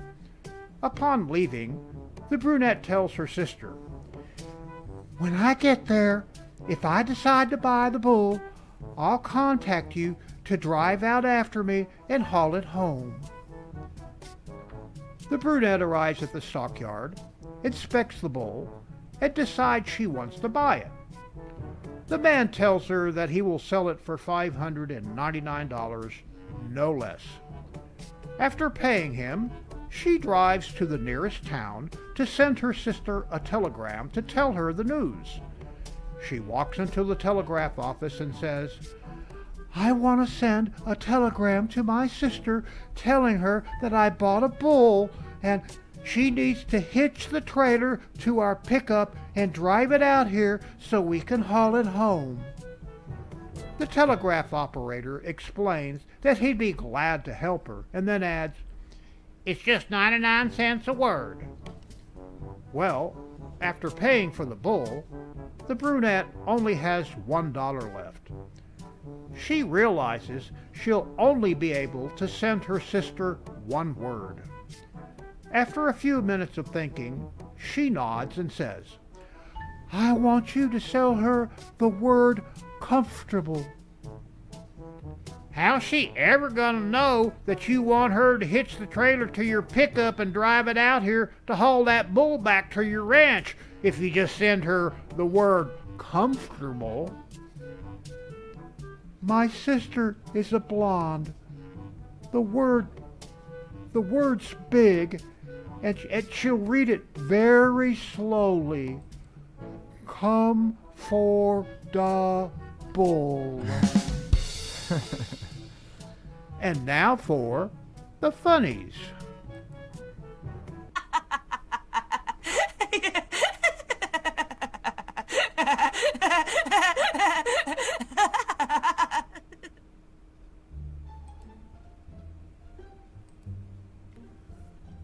captain sure does give some weird commands. Walking the plank. African rake snake. Boink.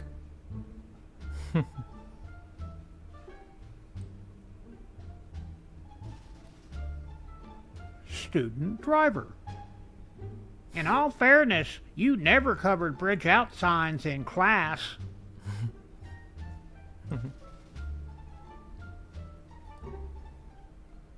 How I'm awesome. 1, I'm furry. 2, I'm lovable. 3, I'm a bad...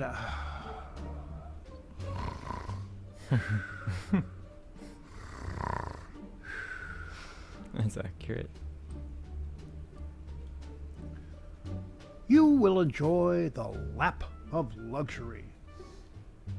You will enjoy the luxury of lap. I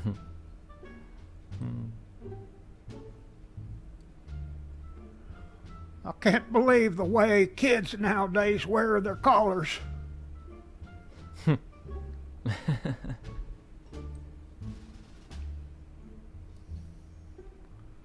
Casual. Just act casual.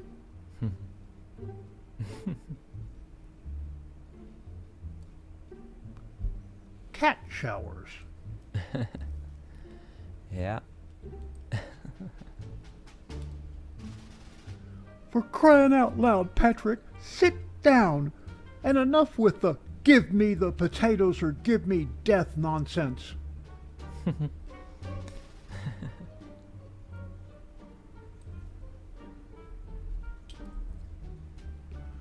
Hey everyone, Simmons here just uttered a discouraging word.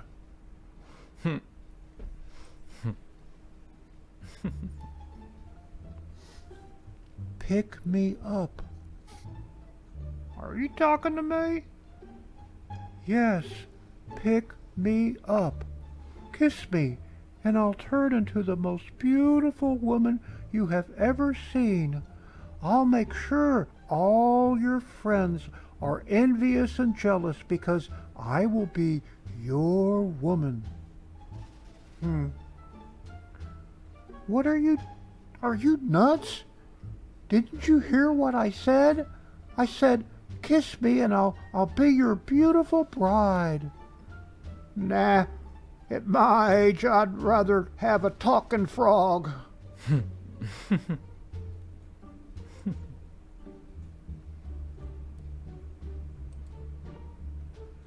Being the bottom of the ninth, 1 run down with 2 outs and a runner on second, Barry knew his team's only hope was a double base hit.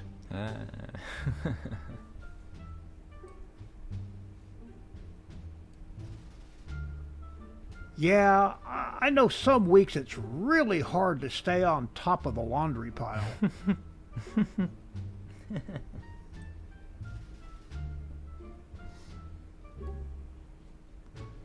New York, 1626. Chief of the Manhattan Indians addresses his tribe for the last time. To begin, I'd like to show you this. Isn't it a beaut?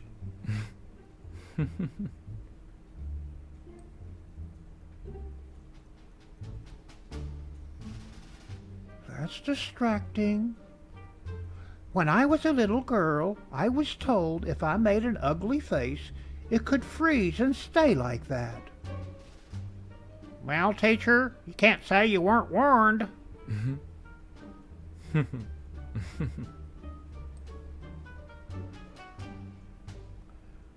bird watcher watchers. Ooh, a khaki vested punch belly.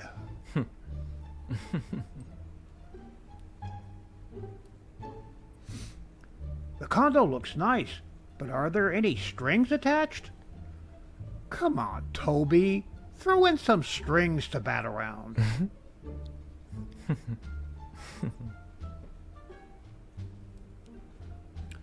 Welcome to New York State. To enter the state, please solve the following problem. 2x squared plus 7 divided by 3 equals 13. Solve for x. It's part of the state's new emphasis on improving education. I'm afraid you'll have to turn around, Mr. Straub.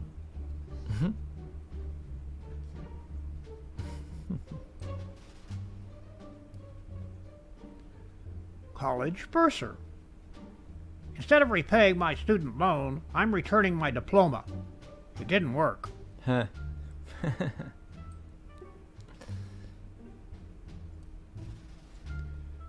It wasn't so much that Ed's cell phone rang during the Sunday sermon. It was that his ringtone was Highway to Hell.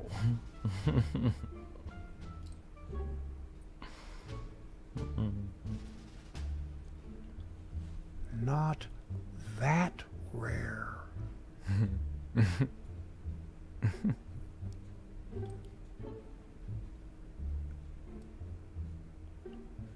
As a small band of hunter-gatherers sat around cleaning their weapons, one made the mistake of looking at his club straight on. Whoomp!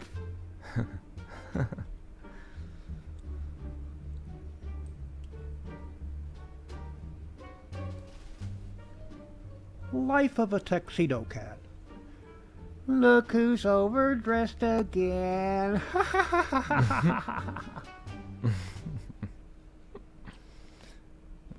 Say Charlie. Very interesting.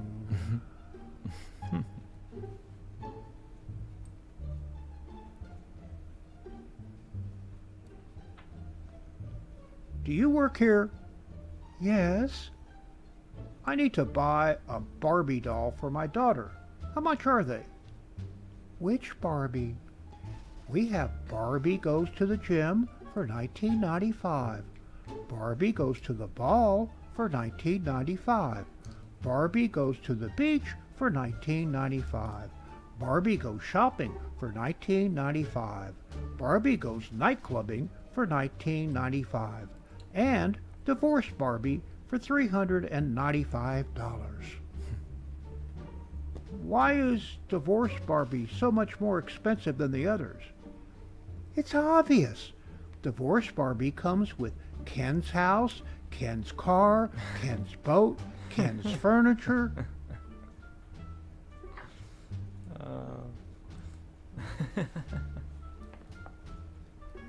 It's a new social media app called Strings. Everyone talks about. Strings they're attacked. Strings they're chewed. Strings they're about to attack. This looks amazing.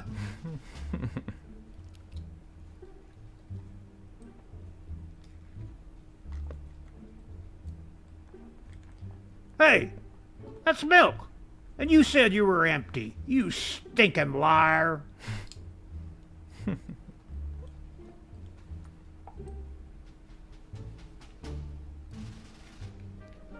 Failed attempt at camouflage to escape the bath.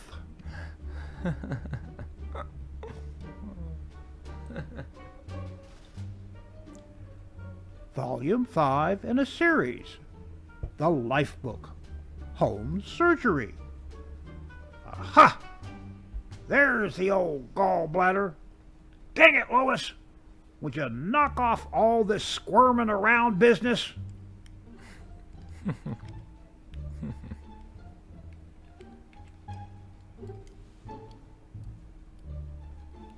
Carl, you're going to get out there, and you're going to catch that red dot. And that concludes an episode of Opus Corner. Mein Hut, der hat 3 Ecken.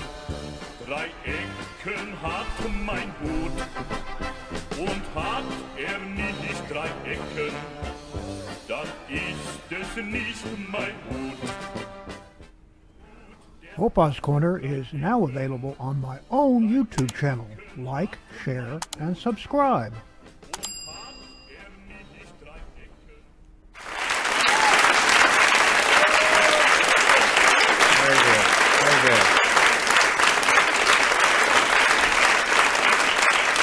This is why he needs to be president. Thank you. Thank you.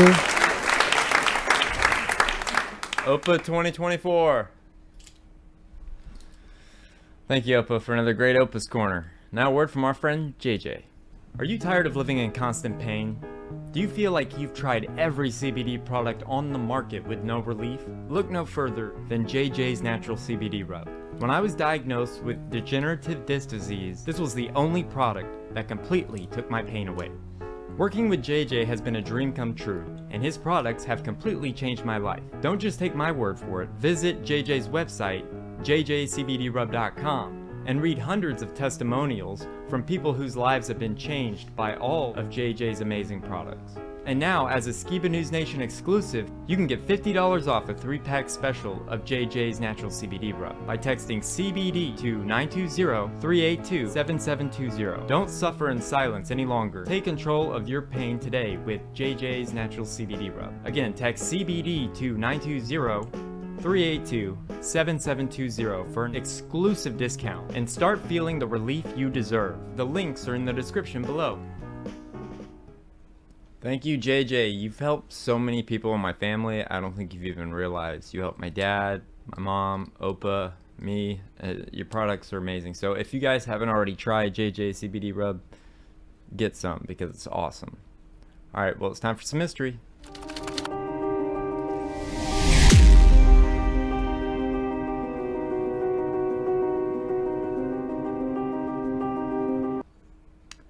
So this week for history, we're going to be talking about several different things, and the first two topics aren't really that history, but we'll get into history. So this first clip is something that really touched me, and someone at the Sacred Word Revealed conference, Zen's conference in Atlanta, Georgia, was a big fan of my dad, and I saw him looking at my book, and I felt led to give him one.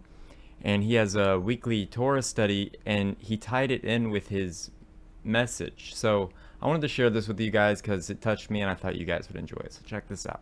We studied, I believe it was this word, entrust, commit. Messiah committed his spirit, and he also trusted in Elohim, according to Psalm 22, the prophecy there. So Messiah trusted, Messiah had faith, and he even talks about the trustworthy servant. And Messiah places faith in us, we've talked about. Patho was the word that he trusted in Elohim, but this is the word for he trusted in Elohim. And I'm going to be doing a couple plugs. The first one is off of faith, and I wanted to just share about, I finished this book by Jeremiah Skiba. There's a good story about trust. This is Jeremiah Skiba, and this is Rob Skiba. And, you know, basically the hospital system murdered him because of their deadly protocols, the drugs they were prescribing and putting them on the vent. Jeremiah tells how Rob adopted him. He had to learn as a 11 to 13-year-old how to trust again because his biological father essentially abandoned him. And I was just very moved and affected by this story because Rob was an amazing father. He adopted Jeremiah.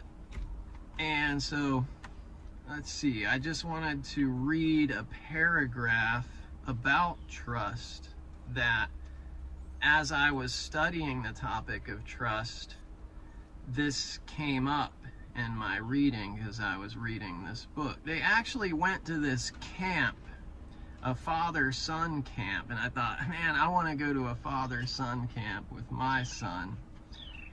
And they had to go through a bunch of tasks to build trust in each other in a father and son relationship. And so this is what I underlined there. I'm actually going to give this book to my dad. Building trust in someone else was a profound struggle for me because I had forgotten how to trust a long time ago.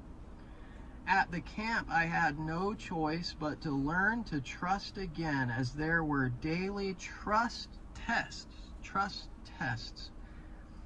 daily. So relationships require trust, such as closing one's eyes and free falling backwards into your father's arms. That's a good analogy. Free falling back into the father's arms. I learned I could absolutely and without hesitation trust Rob. I was learning to trust once again because I now knew a trustworthy man, my father, Rob. And a very moving short story, mostly pictures, my favorite kind of book. It's all pictures mostly. It's actually it's 7 chapters.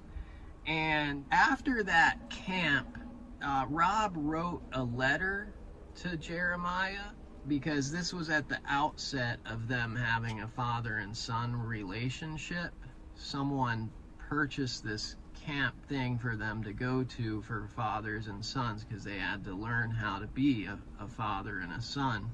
And at the end of that week of camp, he wrote a letter. Actually, I wrote something in there, but it shows a copy of what Rob wrote to his son, and it's just a very moving thing to read Rob's writing to his adopted son, and some of the first words of how he would start that relationship out. And he actually talks about Solomon saying a good name is rather to be chosen than riches or gold. And he basically says that Jeremiah is the anointed, the chosen one to carry on the Skiba name now, and he's giving him his son his name. So he actually proposed to both of them, essentially. He wanted to marry his mom and adopt her son. And he talks about in that letter carrying on the Skiba name, the new name he had been given, to have a real father, as his biological father was a disappointment. Yep. And so Jeremiah he's stepping up to fill the shoes, and that's what he's been doing. And he actually gave me this book when I talked to him at the Sacred Word Conference. So I wanted to share that. I thought that was a fascinating story. And of course, his mom has her book that exposes all the hospital system and the fraud that was committed, and I think that's very important. Thank you, Trevor, for sharing that with me. It really moved me. So thank you. So, do you remember last week, Jake, when we were talking about the $20 bill, and I was kind of blowing your mind a little bit? Yeah. Did you ever check it out? Because that's what this next video is about. I recorded myself showing you guys. You want to see it? I'm ready. Let's play it. Hey, Skiba News Nation family, I want to show you this real quick. So come here. So here's a $20 bill, straight out of the wallet. I'm going to set that down. This is a photo of Jeffrey Epstein. Now tell me that doesn't look like the same person. And if they're not the same person, they're related, 100%. Like, same person. There's Jackson, Epstein. There's Jackson, there's Epstein. What do you think? Let me know.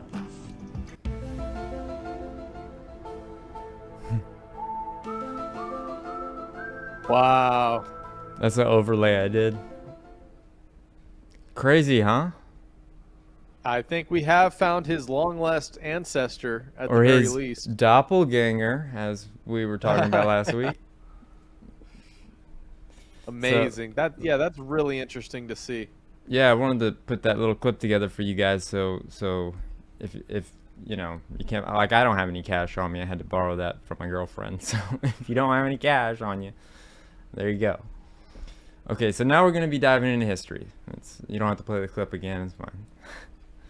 But we're going to be talking about the tragic life of one of Hollywood's, I would say, biggest stars, and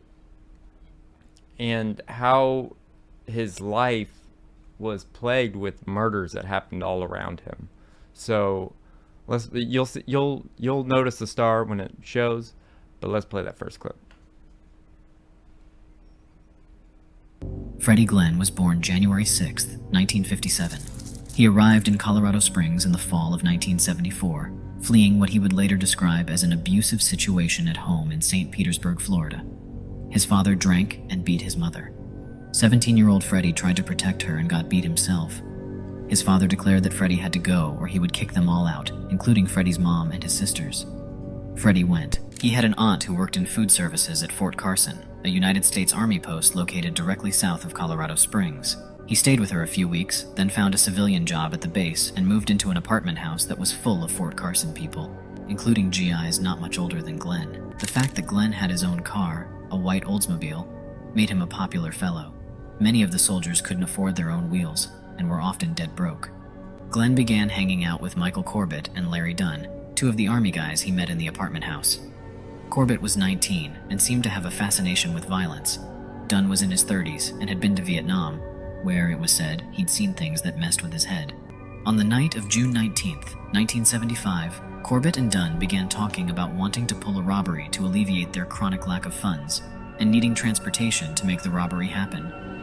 After drinking some wine, smoking some weed, and taking 2 hits of LSD, Glenn agreed to drive them. He took them to the Four Seasons Motor Inn. He stayed in the car while Corbett and Dunn strolled across the parking lot. Glenn was surprised when they returned not with the motel's receipts, but with a 29-year-old man named Daniel Van Loan. A cook at the motel, Van Loan had been getting into his car when Dunn ordered him at gunpoint to come with them. They put him in Glenn's car and blindfolded him with a scarf provided by Glenn and drove him to a remote area. Police at the time said Van Loan begged for his life, but to no avail. They made him lie on the ground and was fatally shot in the head and robbed, netting his abductors just 50 cents. 8 days later, Glenn and Corbett would meet with another Fort Carlson soldier named Winfred Profit, intending to sell him some marijuana. Corbett arranged to meet him at Memorial Park. Glenn drove him there and remained in the car while Corbett went into the park. The release says Corbett stabbed him in the chest, and later told investigators his only reason for stabbing Profit to death was to see what it feels like to stab someone with a bayonet. Glenn and Corbett committed their final and most publicized murder on July 1st, 1975. Glenn, Corbett, and 2 other men decided to rob a Red Lobster restaurant. Finding it closed, they changed their plans and abducted an 18-year-old employee named Kelsey Grammer, who was still at the restaurant waiting for her boyfriend to get off work. After robbing a 7-Eleven and emerging with $60 in cash and some cheap jewelry, the men took Grammer to the apartment they shared, where they raped her repeatedly.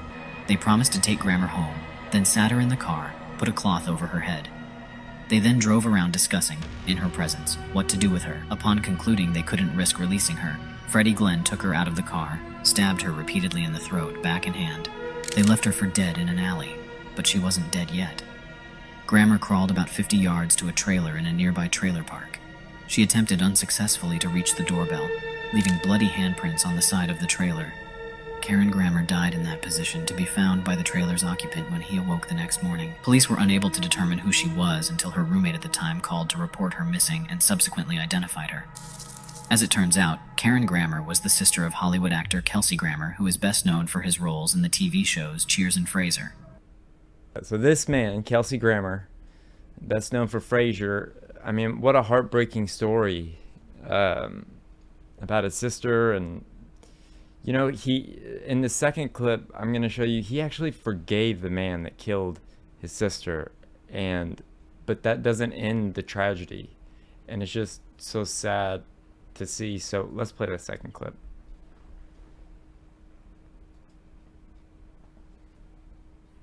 Glenn distanced himself from Corbett and Dunn after that night, and soon moved out of the apartment house. But the crimes didn't stay unsolved for long, largely because Corbett went on killing people and bragging about it. 3 weeks after Grammer's murder, Corbett shot Winslow Watson III in the face over a stolen loaf of bread. A few weeks after that, he was arrested and charged with a shotgun slaying at a bar. He was suspected but not charged in several other high-profile crimes. Pressure was brought to bear on Larry Dunn, who struck a deal for immunity in exchange for testifying against Corbett and Glenn.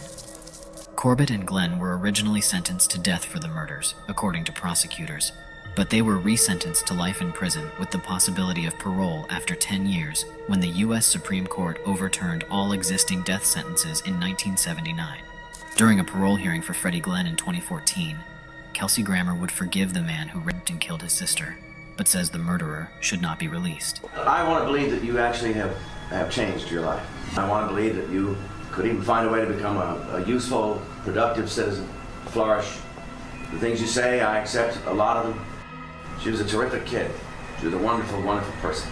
I miss her all the time. And I accept that you actually live with remorse every day of your life, but I live with tragedy every day of mine. However, this wouldn't be the only tragedy that would befall the actor.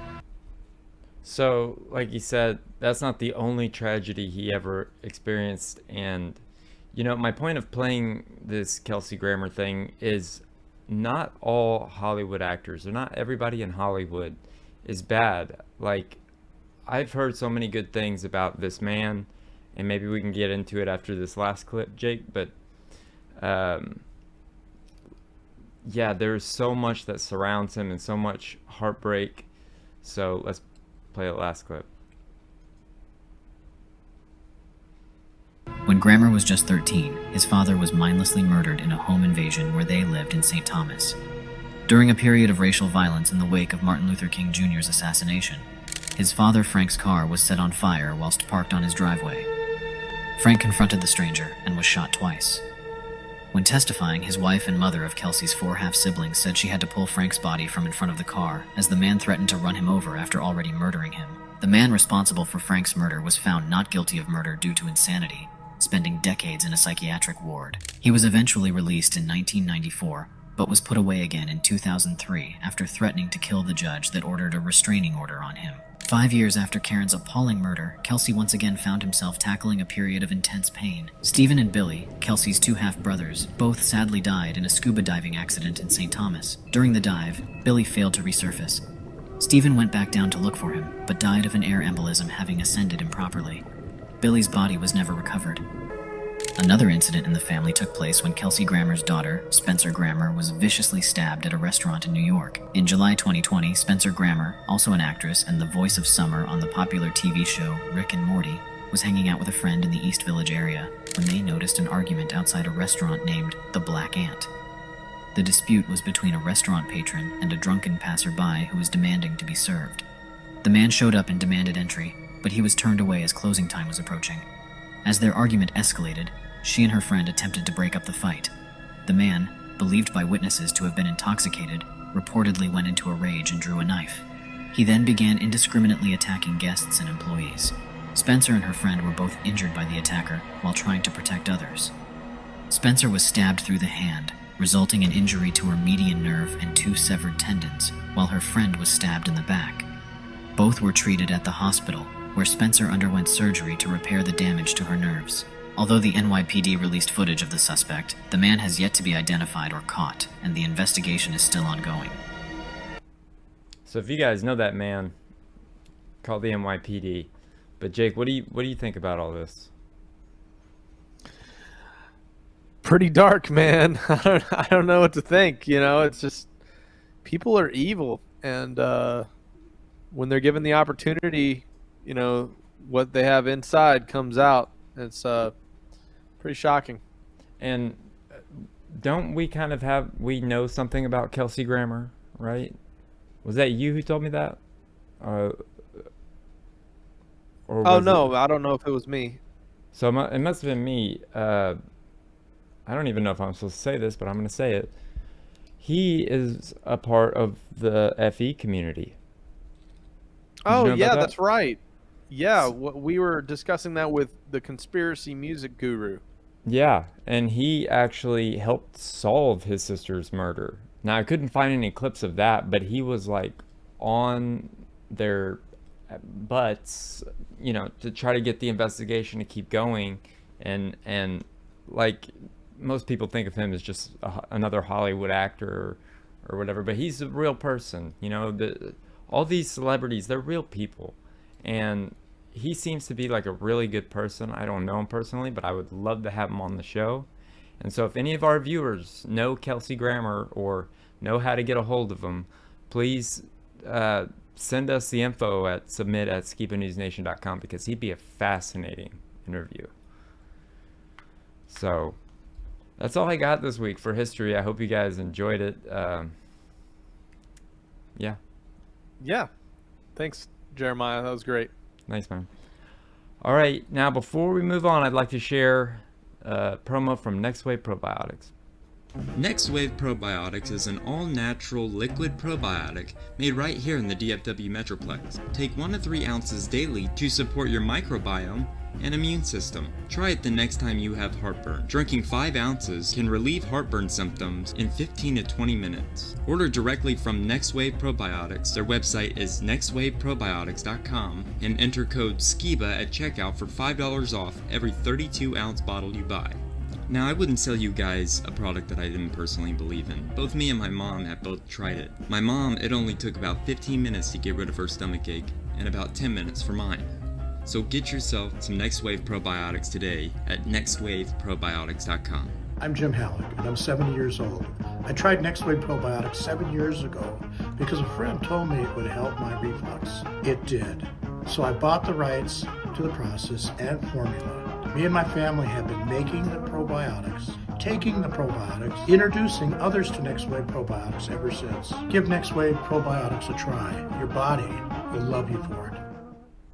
So that was the owner of Next Wave Probiotics talking about his product, and I've wanted that for a long time, and they finally sent it to me so that you guys could actually hear from the people making it. So yeah. So you got some memes for me, Jake? Yeah, I got a couple. I'm ready for it. Meet me up.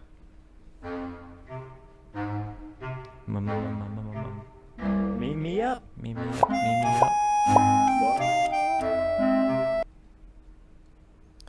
All right, guys. Some funny memes, some serious memes, some conspiracy memes. Here we go. So what's the one thing you mostly look for in a woman? XX chromosomes. That's funny. Oh, man. But what is a woman? All right. What is a woman, right? We have this one. It's a flat Earth proof, right? Mount Everest from an airplane using a non-fish-eyed lens camera. The height of Mount Everest is 29,000 feet. An airplane flying at an altitude of 35,000 feet sees the horizon rise to eye level. This is super fascinating. Without a GoPro wide-angle fish-eyed lens camera, the always horizontal horizon always rises up to meet the eye level of the observer, regardless of altitude. Dun, dun, dun. Just look into it, y'all. Wow. No matter how high up you go, the horizon always rises to eye level. It's really interesting. All right, check this out. If you can't realize that most are brainwashed, then you've been perfectly brainwashed. How Sadly, true. that's true. Yeah. Because, you know... They say Noah was a crazy conspiracy theorist. Then the rain came, and the fact checkers drowned. Oh, man. That's great. And last one for this week. Oh, look! Electric car food! That is funny. It's I think they're transporting lithium batteries and whatnot, but I just thought that was funny. But that is funny. Aren't they putting out more pollution? Something that they're trying to get rid yeah, of? With the amount of effort it takes to mine that stuff, it definitely is more environment polluting than your traditional gas-powered vehicles. Yeah. All right, Jake. All right. Well, that's all the memes for this week, Jeremiah. All right, man. Thank you for another great current news memes as always. Opa, thank you for another great Opus Corner. I hope you guys enjoyed the history / other stuff segment. We hope you enjoyed today's episode. Never quit fighting. Let no man deceive you. Thank you for standing alongside us as we fight for justice and continue this quest for truth. Subscribe and stay tuned. If you would like to submit a story, topic, or have any other inquiries, please email submit@skibanewsnation.com. Also, you can email Jeremiah Skiba personally at jeremiah@skibanewsnation.com. Also, email Jake personally at jake@skibanewsnation.com. If you want to write us a letter, send us something, help support us, or just say hi, please send your letter to Jeremiah Skiba, P.O. Box 560-271, The Colony, Texas 75056. If you write us a letter, I'll do my best to write you back.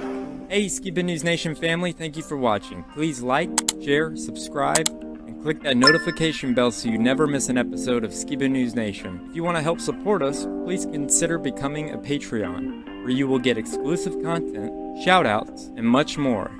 And you can also support our channel by getting yourself some new Skiba News Nation merch. Thank you for coming on this journey with us as we continue to stay on the quest for truth. Huge shout out to all our Patreon supporters. Thank you so much for your support. We couldn't do this show without you. If you want to help support us, go to patreon.com/Skiba News Nation. Also, you can listen to Skiba News Nation podcast on your favorite podcast platform.